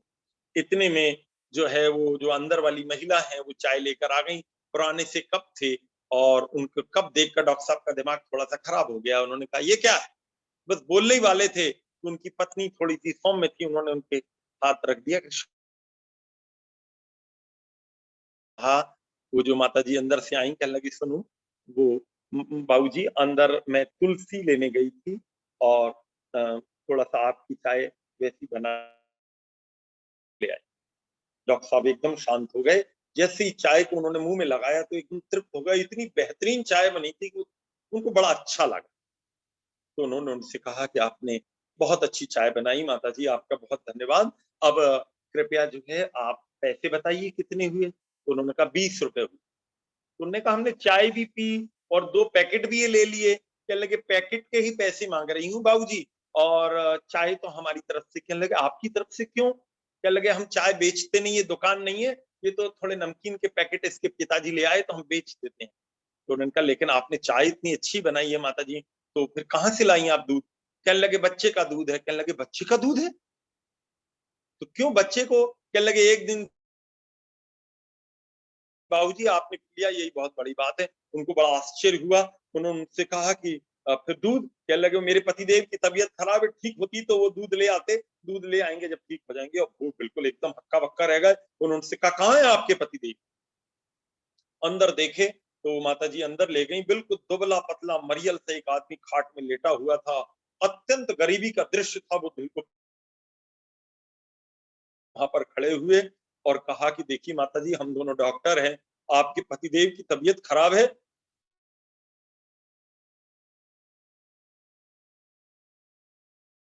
पेट बॉक्स निकाला और उनका किया तो दवाइयां लेने के लिए उन्होंने वीणा जी अपनी पत्नी को कहा तुम यहीं रुको, मरीज को देखना। और गए और तुरंत पास के मेडिकल स्टोर से जाकर, वो लगभग 10-15 किलोमीटर दूर था, गाड़ी घोड़े से गए वो अपनी कार से, और लाकर उसको इंजेक्शन लगाया, बोतल चढ़ाई, अच्छी दवाई दे दी, सब कुछ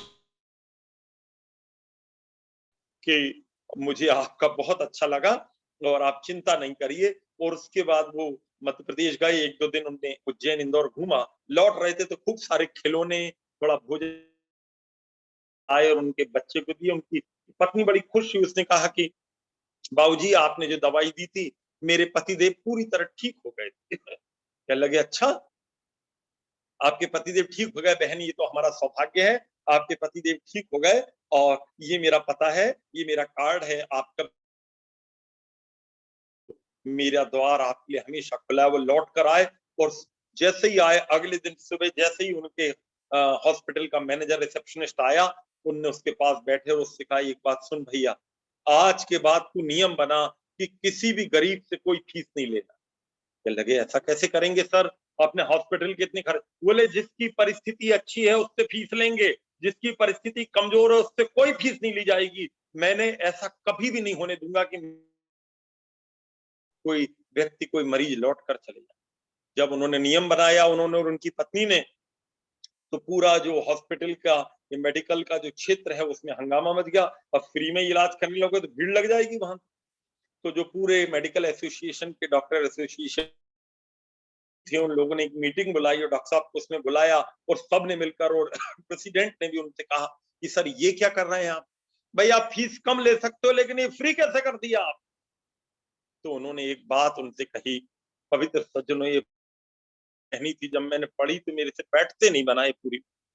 मैं आपसे निवेदन कर रहा हूं पवित्र सज्जनों, उन्होंने उनसे कहा कि डॉक्टर वीणा और मैं थ्रू आउट गोल्ड मेडलिस्ट हैं, एमडी हम लोगों ने किया, हमारे 95% से कभी कम नंबर नहीं आए। दोनों को भगवान ने इतना दिया, हमारे पास कोई कमी नहीं। इतना धन संपत्ति, देश विदेश में हमारा परिचय, बड़े बड़े नेता, बड़े बड़े लोग हमारे पास, सबसे हमारा परिचय है। अगर पूरे शहर में किसी का नाम बासु का और वीणा का नाम लिया जाएगा कि डॉक्टर कुछ है। इतना सब कमाने के बाद जब मैं उस गरीब महिला के घर के द्वार पर बैठा था तो अपने बच्चे का दूध उसने मेरे लिए चाय बनाने के लिए लगा दिया। मुझे लगा सभ्यता, संस्कार और उच्च भावों में मैं उससे आगे पीछे हो गया, हार गया। मैं पूरे जीवन गोल्ड मेडलिस्ट रहा, सब कुछ कमाया, लेकिन सभ्यता और संस्कार में उस स्त्री के में ऐसा लगा कि मैं चरणों में भी बैठने लायक नहीं। तब से मैंने संकल्प लिया कि हर जगह मैं गोल्ड मेडलिस्ट हो सकता हूँ। क्या अपने संस्कारों को बनाने के लिए मैं गोल्ड मेडलिस्ट नहीं हो सकता? क्या अपने ऊंचे भावों के लिए मैं गोल्ड मेडलिस्ट नहीं हो सकता? क्या अपनी आत्मा की यात्रा के लिए मैं उस पवित्रता को धारण नहीं कर सकता? तो तब से मैंने ये संकल्प लिया है कि मेरे हॉस्पिटल में तो कभी किसी मरीज को तकलीफ नहीं होगी, मैं निःशुल्क दूंगा, जिनकी परिस्थिति अच्छी होगी वो मुझे फीस देंगे। बहुत दिया भगवान ने। पवित्र सज्जनों, जब पूरे डॉक्टर्स उस शहर के सुने, उसके प्रेसिडेंट ने सुना, बोले सर हमें इससे बड़ी प्रेरणा मिली, अब हम लोग भी आपके पीछे हैं। मैं आपसे निवेदन कर रहा था, ये अश्वत्थ थे वो निषेधनम परणे वो वस्तिष्कृता। ये दुनिया के लोगों, ये जो हमारी यात्रा है ये पीपल के पत्ते जैसी यात्रा है। यदि ये हमारे समझ में आ जाती है, और ये जो महर्षि दयानंद जी महाराज ने नव समोल्लास में जो वर्णन किया है, ये वैराग्य के उपाय, ये मुक्ति के उपाय हमारे समझ में आ जाते हैं, तो हमारे जीवन की एक अलग आभा होगी, अलग ही प्रतिभा होगी, एक अलग ही परिस्थिति होगी। जितना समय इस कार्यक्रम का निर्धारित है पवित्र सज्जनों, प्रोटोकॉल से बंद कर मैं इससे आगे नहीं जाना चाहूंगा।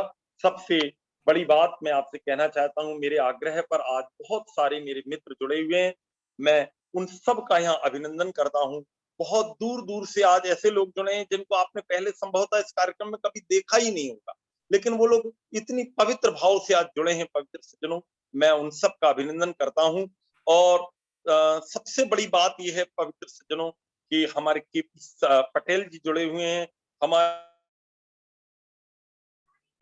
लखमशी भाई जुड़े हुए हैं, लीलावती माता जी महाराष्ट्र से जुड़ी हुई हैं, मेरे मित्र भ्राता भागवत जी जुड़े हैं जिनका मैंने आपको पहले ही निवेदन किया, हमारी ओम प्रकाश आर्य जी बस्ती से जुड़े हैं, जो हमारे उत्तर प्रदेश के मुख्यमंत्री योगी जी हैं, इनसे आपके बड़े निकटतम संबंध हैं। मेरे एक बहुत अच्छे यजमान और मित्र भ्राता प्रकाश चंद्र सोनी जी, जो चीफ इंजीनियर से रिटायर हुए हैं, अब वो सेवानिवृत्त होकर और जबलपुर में वैदिक धर्म का काम, वे भी बड़े पवित्र भाव से जुड़े हुए हैं। मेरे होशंगाबाद के जो आर्य समाजी हैं और आर्य समाज के मंत्री हैं, मेरे बड़े अच्छे मित्र भ्राता राम अवतार सिंह राजपूत जी जुड़े हुए हैं। और आगे चले मेरे पवित्र सज्जनों और भाइयों, राम स्वरूप जी इसमें जुड़े हुए हैं, मेरी रीता माता जी जुड़ी हुई है इसमें, कि इसमें वैभव माहेश्वर जी और वेद प्रकाश शर्मा डॉक्टर साहब भी जुड़े हुए हैं। इन सभी का मैं अभिनंदन करता हूं। और पवित्र सज्जनों, लखमशी इसमें जुड़े हुए थे, मैं इन सब का अभिनंदन करता हूं। एक सज्जन नागालैंड से रोज नहीं जुड़ पा रहे हैं, वो मुझे कह रहे थे कि गुरुजी मैं जब भी ऑन करता हूं तो आवाज किसी की सुनाई नहीं देती है, 3 दिन हो गए। आज भी उनकी इच्छा रही होगी लेकिन वो नहीं जुड़ पाए होंगे। और भी जो हमारे बारंबार अभिनंदन करता हुआ ये माइक सौंप रहा हूं लखनलाल जी को, आगे की बढ़ो। हमारे जो है CWC के मेंबर वासुदेव जी ललितपुर से जुड़े हुए हैं, और हमारे सज्जन सिंह कोठारी जी जो लोकायुक्त है राजस्थान सरकार के, पूर्व जस्टिस हैं, हमारे बीच में अध्यक्षता कर रहे। सबसे पहले उन्हीं का आशीर्वाद हम लेना चाहते हैं। सबका 2-2 मिनट को हम चाहेंगे कि सबको सुने। सम्मानित जस्टिस कोठारी साहब। नमस्ते। नमस्ते जी, नमस्ते। ओम स्तुता मया वरदा वेद माता प्रचोदयन्तां पावमानी द्विजानां आयु प्राणं प्रजां पशुं कीर्तिं द्रविणं ब्रह्मवर्चसं मह्यम दत्वा व्रजत ब्रह्मलोकम। अथर्ववेद के इस मंत्र के माध्यम से परमात्मा हमें उपदेश देते हैं कि मनुष्यों, मैंने तुम्हारे कल्याण के लिए वेद माता का उपदेश कर दिया है।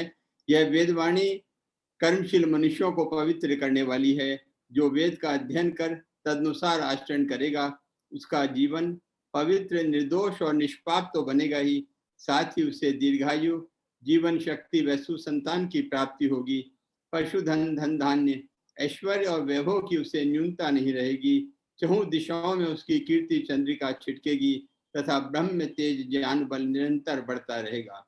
ऐसे वेद ज्ञान के पुनीत कार्य को आगे बढ़ाने वाले यहाँ विराजे मेरे श्रद्धेय आचार्य श्री आनंद पुरुषार्थी जी, इस कार्यक्रम के संयोजक श्री लखनलाल जी आर्य, इस कार्यक्रम में आमंत्रित कई विशिष्ट अतिथिगण, संभ्रांत आर्य सन्यासी एवं विद्वज्जन, इस उपादेयतापूर्ण कार्यक्रम से जुड़े समस्त धर्म प्रेमी बंधुओं एवं सुदूर अंचलों से जुड़े सभी महानुभाव, समय की न्यूनता के कारण मैं उन सब का नाम नहीं ले रहा हूँ।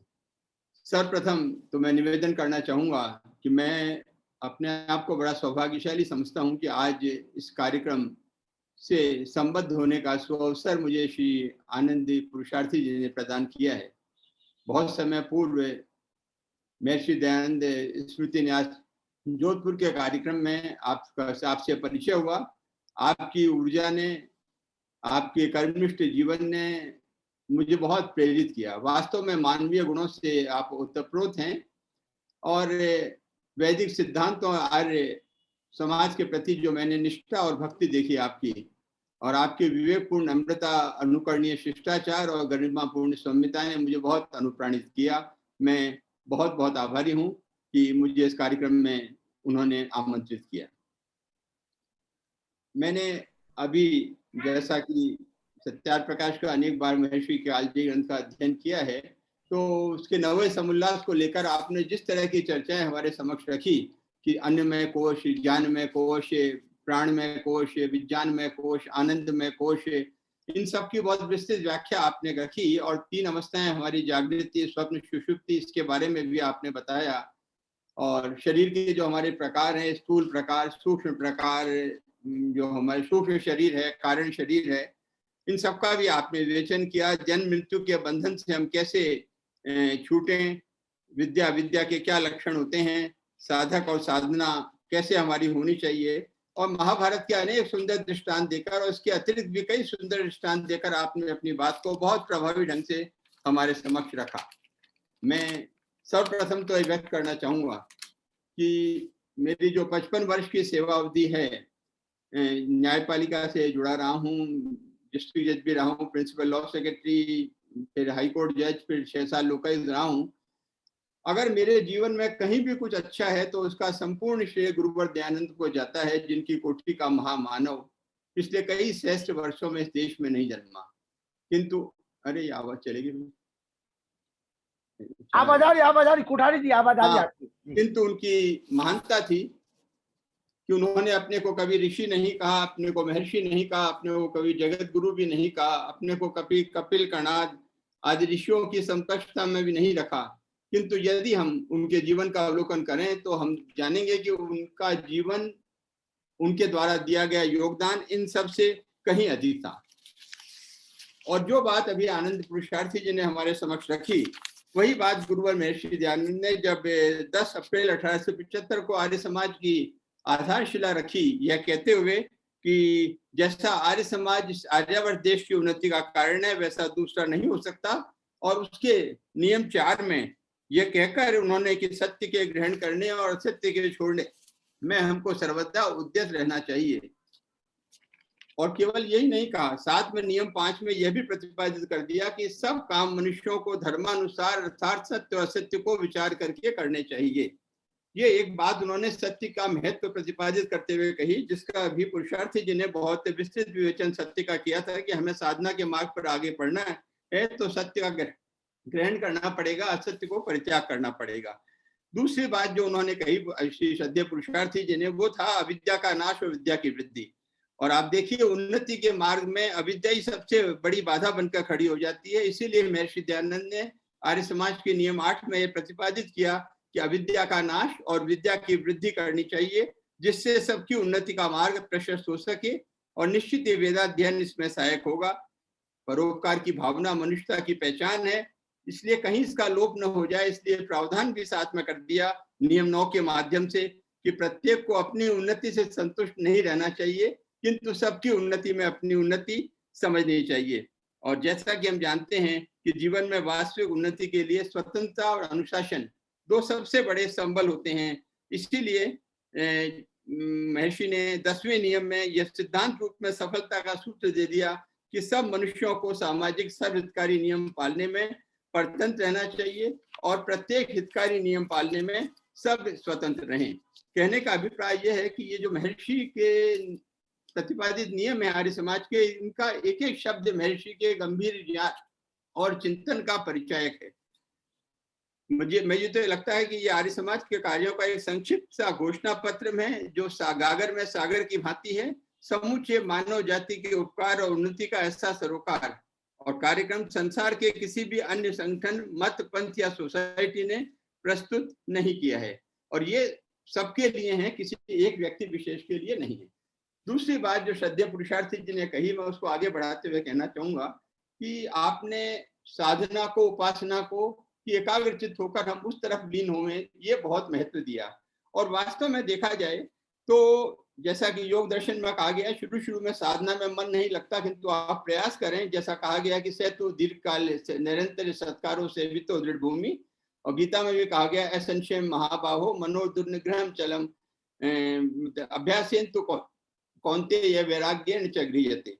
तो अगर आप धीरे धीरे प्रयास करते हैं तो कोई कारण नहीं है कि प्रभु में आपका चित्त नहीं लगे, आपका ध्यान एकाग्र नहीं हो।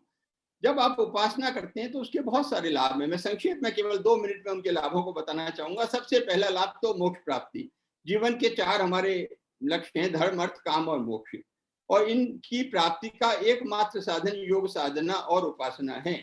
और जिस क्रिया द्वारा व्यक्ति परमेश्वर की प्राप्ति कर सके, वो कार्य शायद जीवन का सबसे महत्वपूर्ण कार्य है।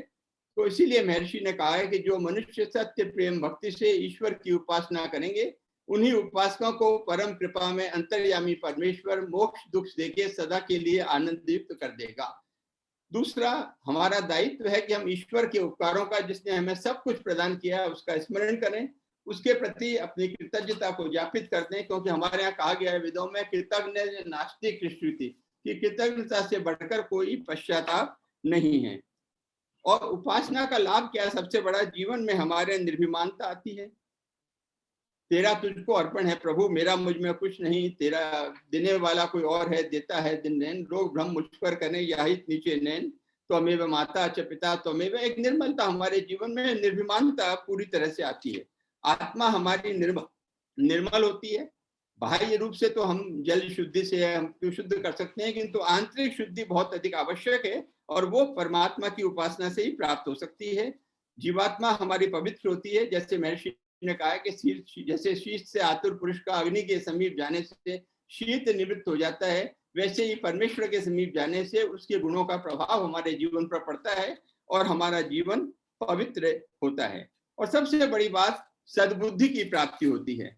कोई भी एक धनवान व्यक्ति अपने पुत्र को सब कुछ दे सकता है, किंतु उसके वश में नहीं है कि बुद्धि भी उसको दे दे। और हमारे यहाँ बुद्धि का बहुत महत्व है, बुद्धि यस्य बलम तस्य।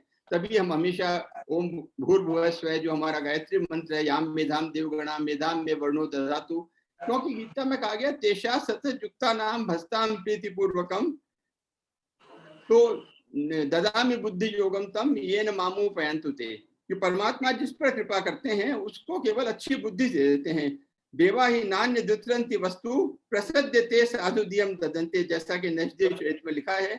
और महर्षि व्यास ने भी कहा है, न देवा यष्टि मादाय रक्षन्ति पशुपालवत यम रमतु रक्षितुम इच्छन्तु बुद्धा संयोजयन्ति तम। तो बुद्धि से अच्छी तरह अगर उपासना करते हैं तो हमें अच्छी बुद्धि से हम युक्त हो जाते हैं। पश्चाताप होता है, पाप वासना के बल की क्षीणता होती है, चिंता से हम दूर रहते हैं, सत्यता तथा ईश्वर के प्रति प्रेम में हमारे दृढ़ता आती है, परमेश्वर का गुणों का ग्रहण होता है, धैर्य व मुक्ति की ओर हम अग्रसर होते हैं। और जैसा श्रद्धेय पुरुषार्थी जी कह रहे थे कि सबसे बड़ी सहन शक्ति हमें प्राप्त होती है, हमारे जीवन में निर्भयता निडरता आती है, प्रभु का सहाय प्राप्त होता है। तो हमें परमात्मा के ध्यान की ओर उपासना में प्रतिदिन अपना अवश्य समय लगाना चाहिए। मैं अधिक समय नहीं लेता हुआ कहूँ, और भी कई विद्वानों को बोलना है, मैं केवल इतना ही निवेदन करना चाहूंगा कि श्री लखनलाल जी ने जो उपादेयता पूर्ण उपयोगी कार्यक्रम आयोजित किया है ये वास्तव में बहुत बहुत लाभकारी है। मैं उन्हें बहुत बहुत बधाई देता हूँ, हृदय के अंतस्थल से उनका साधुवाद देता हूँ। ऐसे कार्यक्रम अधिक से अधिक आयोजित होकर आर्य समाज के काम आगे बढ़ने चाहिए। यही हमारी महर्षि गुरुवर दयानंद को सच्ची श्रद्धांजलि होगी, जिसने समाज को बंधन मुक्त करने में ही अपनी मुक्ति समझी थी। बहुत बहुत आभार, बहुत बहुत धन्यवाद। और हम सभी का सौभाग्य है कि हमारे आर्य समाज के ऐसे शस्त्री जस्टिस पूर्व लोकायुक्त राजस्थान सरकार सज्जन सिंह कोठारी जी के हम सभी लोग दर्शन लाभ ले रहे हो। उनका आपने सुना कि इस धरा पर कोई ऐसा ऋषि नहीं है जिस ऋषि मतलब किसी की तुलना हम महर्षि से कर सके, ऐसा कोई ऋषि नहीं है। और एक बार ऋषि दयानंद के निर्माण पर्व पर जो अपने बागपत के सांसद है, वर्तमान उसके पूर्व बंबई के कमिश्नर थे, उन्होंने भी इस बात को कहा था कि महाभारत के जैमिनी ऋषि के बाद आज तक कोई ऐसा ऋषि नहीं हुआ कि जिसकी महर्षि दयानंद की तुलना कर सके। निश्चित रूप से आपका वक्तव्य हम सभी के लिए सुधार रहेगा। ओम प्रकाश आर जी जो बस्ती से हैं और मुख्यमंत्री योगी जी के हमारे उत्तर प्रदेश के बहुत अच्छे मित्र सहयोगी है उनके, ओम प्रकाश आर जी बस्ती, मैं निवेदन करूंगा भ्राता जी से कि आप आ जाए। ओम प्रकाश आर जी बस्ती हमारे यशस्वी मुख्यमंत्री उत्तर प्रदेश शासन के बहुत अच्छे सहयोगी मित्र हैं। बहुत बड़ा पुरुषार्थ कार्य आपने उनके साथ मिलकर के किया है। वीडियो खोलकर के सामने आ जाए। तब तक मैं निवेदन करूंगा 1 मिनट के लिए अरुण मलिक जी, अरुण मलिक जी केवल 1 मिनट का समय है। अरुण जी, अरुण जी ऑडियो खोल लीजिए। अरुण जी ऐसा है, मैं जब तक बता देता हूँ। एक इसमें बहन जुड़ी हुई है इंदौर से, उनका नाम अमिता पांचाल जी है। आप बहुत बड़ी फाइन आर्ट की आर्टिस्ट हैं और बड़ी श्रद्धालु आर्य समाजी बहन हैं। पहले शिक्षिका थी और अभी भी पढ़ाती हैं और बड़ी बड़ी एग्जीबिशन आप लगाती हैं।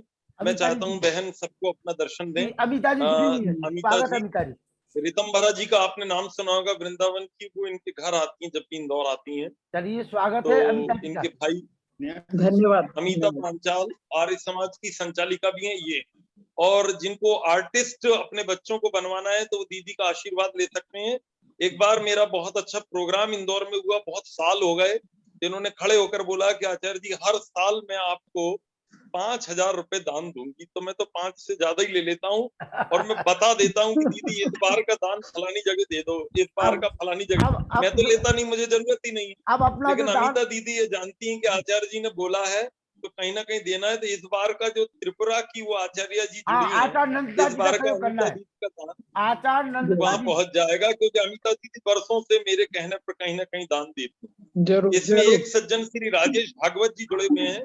मैं राजेश भागवत जी से निवेदन करता हूँ, आप सत्यार्थ प्रकाश की क्लास जो अंग्रेजी पठित हाईली क्वालिफाइड जो बच्चे हैं, इनके दोस्त भी हैं, उनको ये सत्यार्थ प्रकाश पढ़ाते थे। और अभी भी अगर इस प्रकार का हो तो इनकी योग्यता काफी अच्छी है। भ्राता राजेश भागवत जी साधक भी हैं, इनकी धर्मपत्नी भी हैं। इनके घर में जा चुका हूँ, अगर वो अभी विराजमान हो तो 2 मिनट वो सबको अपने थोड़ा सामने आए। भ्राता राजेश भागवत।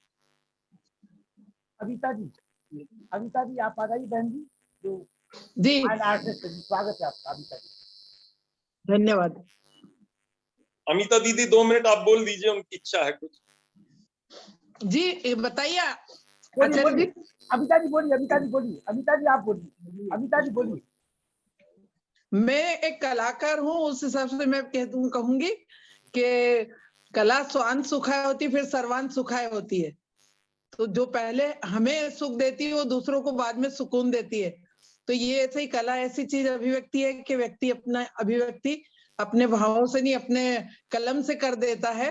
तो ये ब्रश और ये मेरे जो है साधन, उनसे मैं अपनी कला को वो करती हूँ और बहुत सुकून देती है। दुख सुख में भी आपको एक जैसा समान रखती है। और ईश्वर का ऐसे ही है कि ये कृपा है, एक समाधि में चला जाता है इंसान, ऐसा एक अलग दुनिया में चला जाता है व्यक्ति और सब चीजों से दूर हो जाता है। तो हर कला अपने आप में महत्वपूर्ण है और जीवन में कला जरूर होना चाहिए और ये हमें पहचान करनी चाहिए कि हमें कौन सी कला हम कर सकते हैं, कौन सा काम हम कर सकते हैं। हमको ईश्वर ने कुछ ना कुछ अलग दिया है। हम रोजगार के लिए अपना नौकरी पेशा करते हैं, लेकिन कुछ चीज ईश्वर ने अलग से प्रदान की है, तो उसको पहचाने और उसमें अपन अपनी विशेषताएं लाएं और समाज को कुछ नया दें। यही मेरा प्रयास रहता है।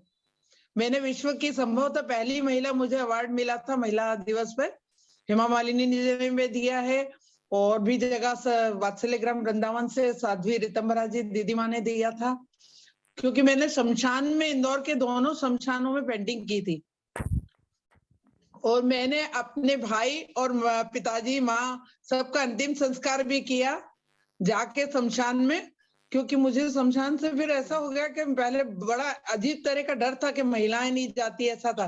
और जब मैंने वहां पेंटिंग की तो सबको इतना अच्छा लगा और सब वैराग्य से संबंधित थी कि वहां व्यक्ति बैठता है जब उसको लगता है और व्यक्ति सोचता है कि ये मरे, हम थोड़ी मरे, वहां भी मोबाइल पे बात कर रहे हैं, गुटखा खा रहे हैं, पर जब वो लगता है कि वैराग्य जैसे चित्र हमने निर्माण करे तो उनको देख के सब में अभिव्यक्ति आई, मन में भाव आया कि हम ये करें कि ये चीज वास्तव में यहाँ चले जाना है कभी भी एक दिन छोड़ के, तो हमको यहाँ से कुछ प्रेरणा लेके जाना है। तो ऐसे चित्र, ऐसे स्लोगन लिखे हमने, थॉट्स लिखे अच्छे अच्छे, तो ऐसा मेरे विचार रहते हैं, तो मैं यही करती हूँ। और आचार्य जी का बहुत बड़ा आशीर्वाद है जिन्होंने मुझे प्रेरणा दी दैनिक यज्ञ करने की। तो मैं आज तक निरंतर दैनिक यज्ञ कर रही हूँ। आज से मुझे नहीं लगता 10, 15, 20 साल हो गए होंगे, 20, 22, 25 साल।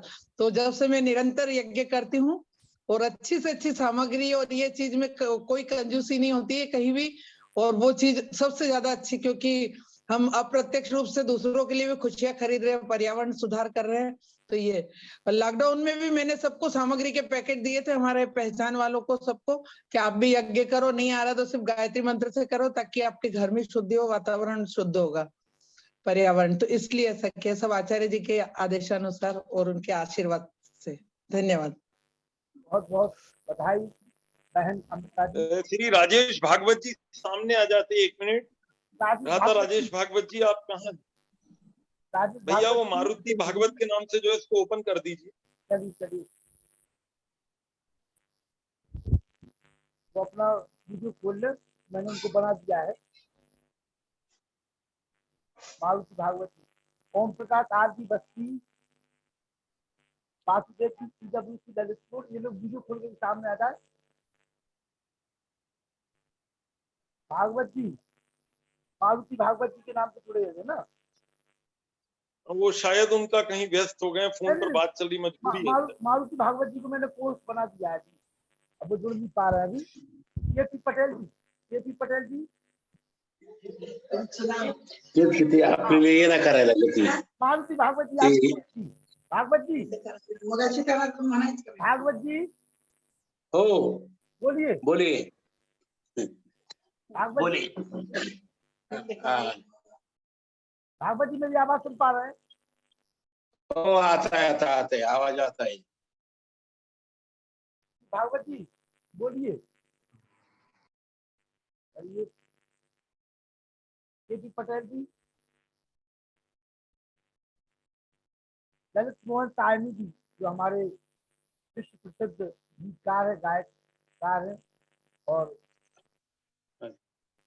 गीतों में भी जिन्होंने कई हेलो, तो की जी। भागवत जी आइए, हाँ बोलिए।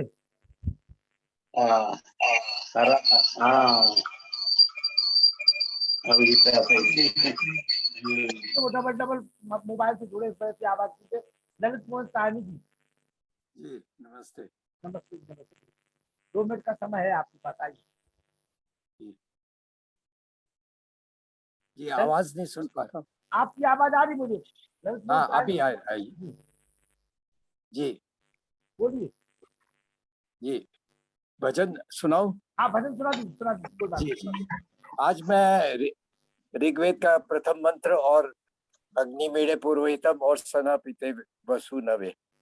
वैसे तो पूरा स्वस्ति वाचन इसी राग में गाया गया है और इन्हीं स्वरों से गाया गया है, पर पहले 2 मंत्र का जो सम्मिलित भजन आप सबके ईश भक्तों के सामने प्रस्तुत कर रहा हूँ। स्वागत।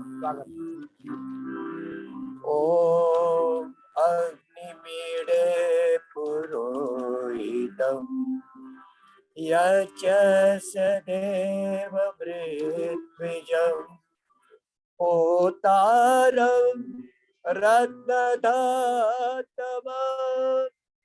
ओम सदा पिते वसुनवे अग्ने सुपायनो भव सच स्वना स्वस्ताये। म्यूट कर दो न, तो अब अपनी आवाज नहीं दे रही।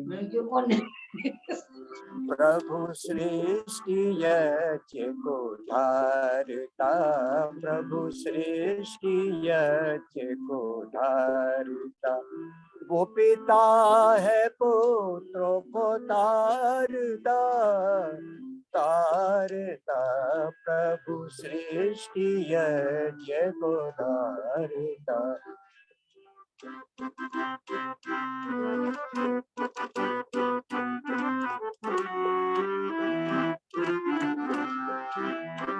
वो है नेता सृष्टि के यज्ञों का, सृष्टि से पूर्व विद्यमान था, धारक विधाता वो यज्ञों का और प्रकाशों का भी देवता। हर यज्ञ के आदि में, हर यज्ञ के आदि में उस स्तुत्य को मैं पुकारता प्रभु सृष्टि यज्ञ को धारता।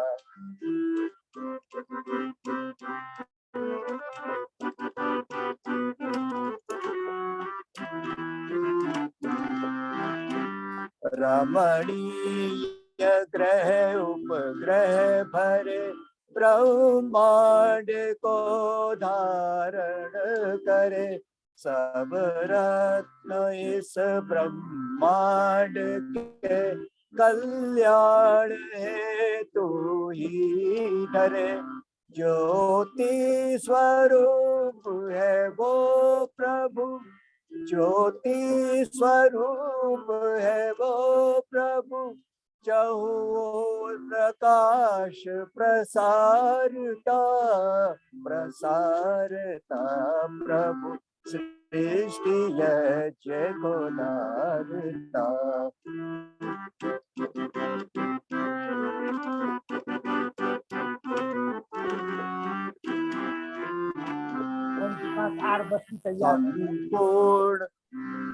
संपूर्ण भोग्य पदार्थों के दाता सदा से तुम रहे, पुत्रों को देते प्रसन्नता और सुख समृद्धि दे रहे। हे प्रभु हमारे सुपायन, हे प्रभु हमारे सुपायन, सुख दो हमें हर प्रकार का प्रभु सृष्टि यज्ञ को धारता।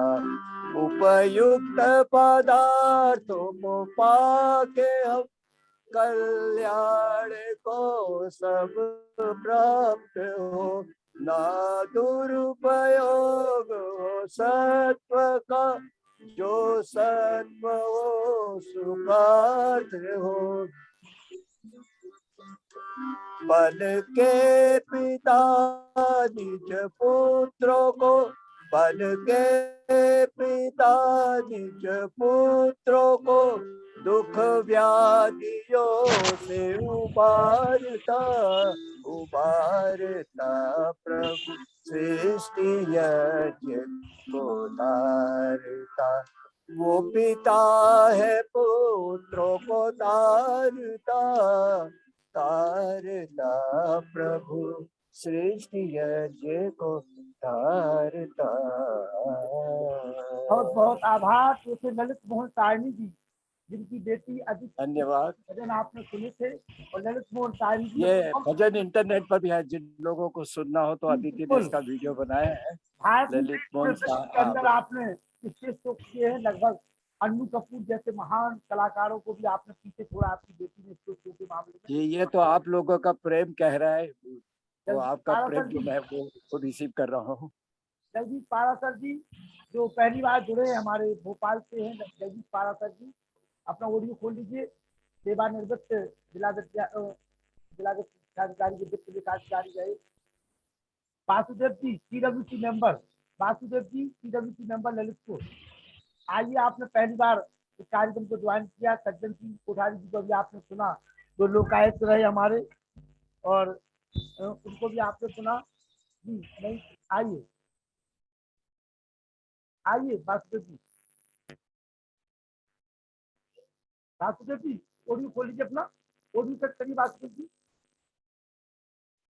वासुदेव जी ऑडियो तक करिए। जी जी, आवाज आ गई? आवाज आ गई, बोलिए बोलिए, कैसा लगा कार्यक्रम सुन करके? आज मुझे ईश्वर ने समय दिया और मैंने आदरणीय श्रद्धेय आनंद पुरुषार्थी जी को सुना, कोठारी जी को सुना, और अभी गीत सुना, और अमिता जी को सुना, और बहुत ही प्रेरणा मिली है। और मुझे लग रहा है कि काफी मैं वंचित रहा, जबकि बार बार हमें रोज मौका मिलता है, और आज ईश्वर ने ही समय दिया कि आपको ये सुनना है। तो 5 गुरु, बहुत चीजें सुनी है जिसको मैंने नोट भी किया है, और मुझे लग रहा है कि ये हमारे लिए, खासतौर से हम सामाजिक कार्यकर्ता हैं, प्रैक्टिकल फील्ड में लगे रहते हैं, लेकिन सैद्धांतिक जीवन और आध्यात्मिक जीवन को भी जोड़ के अगर काम करेंगे तो बहुत अच्छा लगेगा, और हम लोगों को और अच्छा काम करने में। और समय समय पर हम लोग कुछ इसी तरह के प्रेरणा गीत गाते हैं। अगर समय हो, आपकी इजाजत हो, तो 2 लाइन 4 लाइन मैं भी बोल सकता हूँ। 2 लाइन गुरबना दीजिए, 2 लाइन जी। मन की तरंग मार लो, बस हो गया भजन, आदत बुरी सुधार लो, बस हो गया भजन।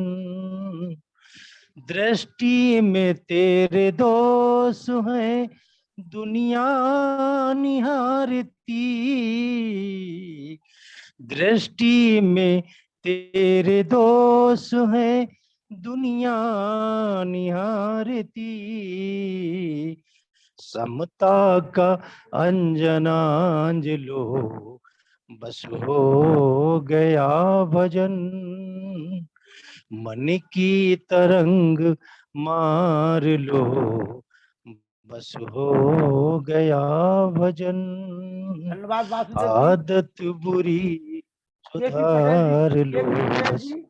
केपी पटेल जी, बहुत बहुत आभार। जैसे हमारे वासुदेव जी CWC कार्यकर्ता, बहुत अच्छा समझ का। जगदीश पारासर जी माइक खोल लीजिए। बाबूजी जगदीश पारासर जी माइक खोल लीजिए एक बार। जगदीश पारासर जी, जगदीश पारासर जी अपना माइक खोल लीजिए, उसको टच करिए आप जी। जगदीश पारासर जी, चलिए। गरुण दत्त पांडे जी, ओम प्रकाश आर जी बस्ती, आराधना जी ललित मेहरोनी, आराधना जी, आराधना जी, केपी पटेल जी बोलिए। केपी पटेल जी,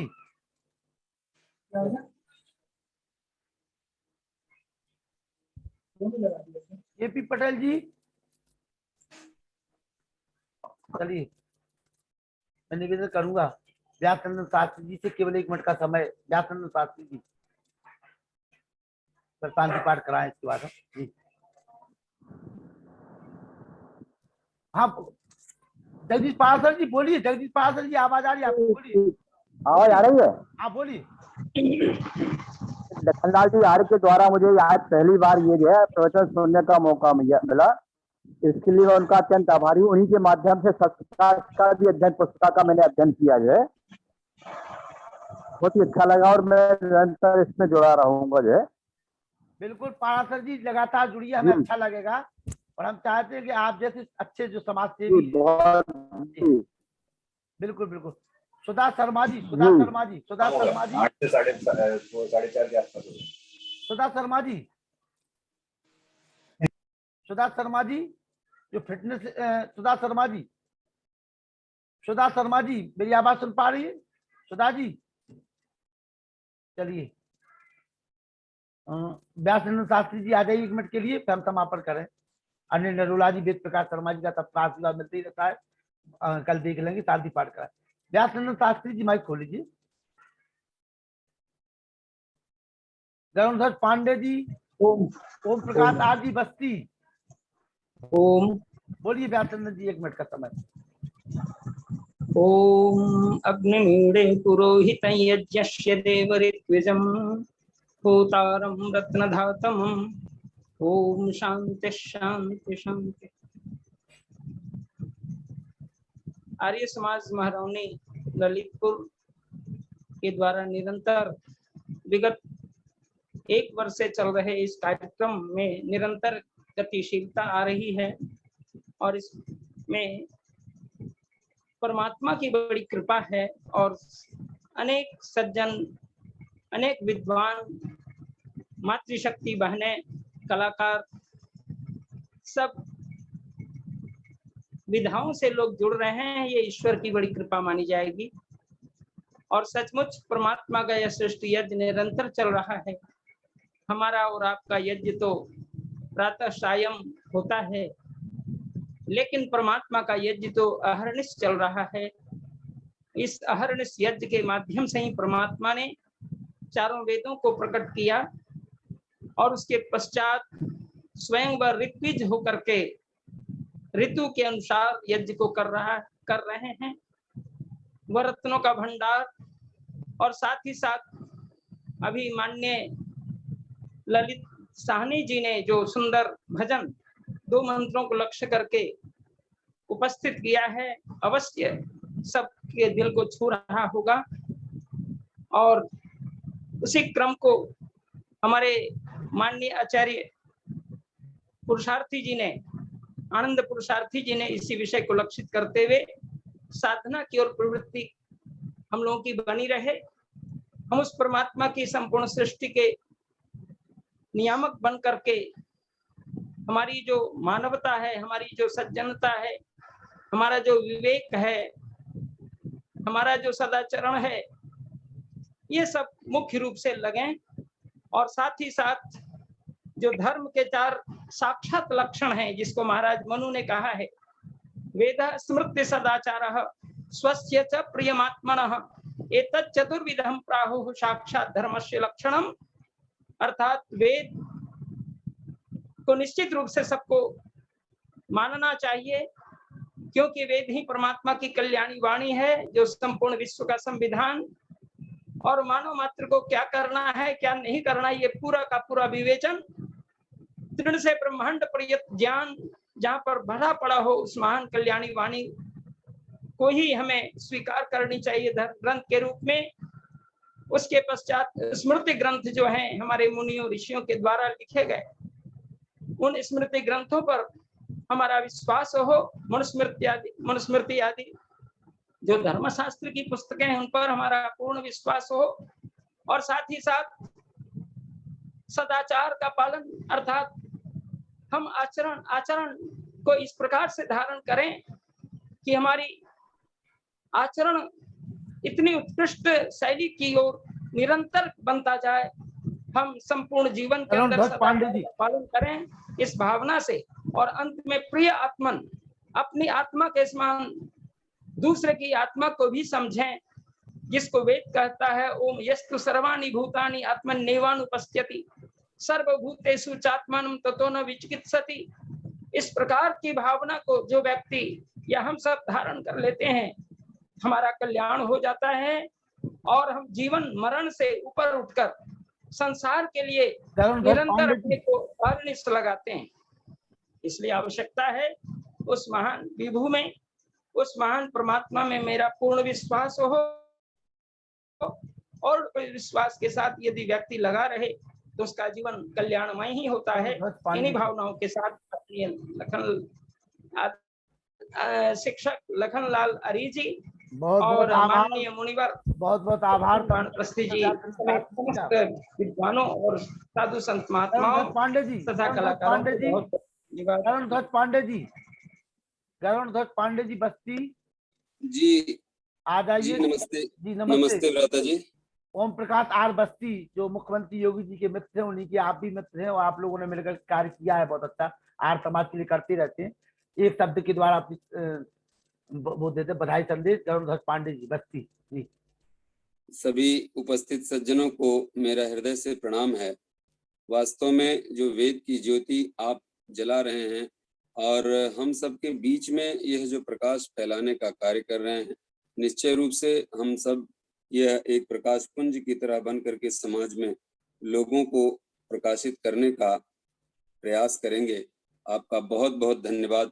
जो उत्कृष्ट विद्वानों के द्वारा जो अच्छी वाणी सुनने को मिल रही है वह वास्तव में प्रशंसनीय है, और यह अद्वितीय कार्यक्रम जो निरंतर आप लगातार चला रहे हैं, इसके लिए भाई लखनलाल जी को बहुत बहुत धन्यवाद, हार्दिक धन्यवाद है। और जो उत्तम विद्वानों के द्वारा जो देश विदेशों में यह कार्यक्रम चल रहा है, उसके लिए निश्चय ही यह वैदिक प्रकाश पूरे संसार में फैलेगा और निश्चय ही हमारा प्रणवंतो विश्वमार्यम का स्वप्न साकार होगा। इन्हीं शुभकामनाओं के साथ सभी को सादर नमस्ते। इस प्रकार शर्मा जी हमारे नाती पोतों को तैयार रखें शांति पाठ के लिए, और माता चंद्रकांता जी का आशीर्वाद मिल जाए तो नरुला जी का भी मिल गया उसी में जी। आवश्यक नहीं है मेरे वीर जी, समय काफी हो गया है। सभी का आभार, अति धन्यवाद। धन्यवाद। आचार्य जी का भी आभार। शांति पाठ इस प्रकार शर्मा जी शांति पाठ।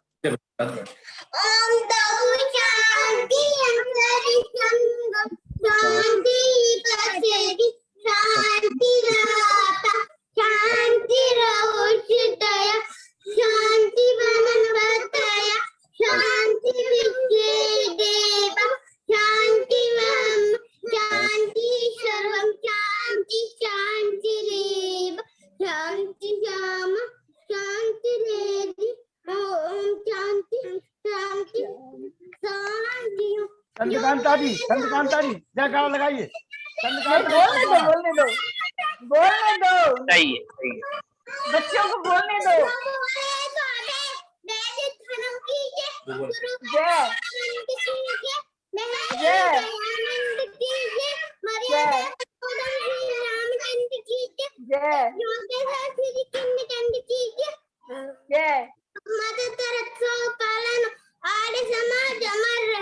देश की ज्योति जलती रहे, ऊंचा रहे, बड़ा धनी।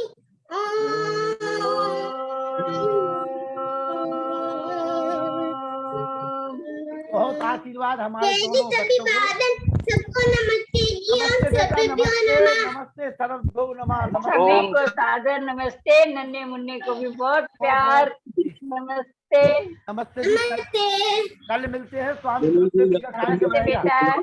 स्वामी जी का कार्यक्रम। नमस्ते बड़ी बहन चंद्रकांता जी को नमस्कार। नमस्ते भाई साहब, नमस्ते। आपको देखकर मन खुश हो जाता है, सब मिलते हैं, बड़ा अच्छा लगता है। हाँ जी वीर जी, शिवरात्रि जी आपका प्रयास सफल हो रहा है निरंतर, बहुत अच्छा लग रहा है। भगवान की कृपा बनी रहे। ईश्वर की कृपा है। ललित मोहन साहनी जी जैसे जैसे उच्च पदस्थ का आपने चलिए और वो मैं अकाउंट मंगवा रहा हूँ त्रिपुरा वाला, उसमें भेजता हूँ तब, ठीक है। बहुत बड़ी चीज है। मैंने कई बार बोला है वीर जी, आवश्यक नहीं है कि हम भाई बहन रोज बोले, आप सबको टाइम दिया करें। नमस्ते जी, नमस्ते।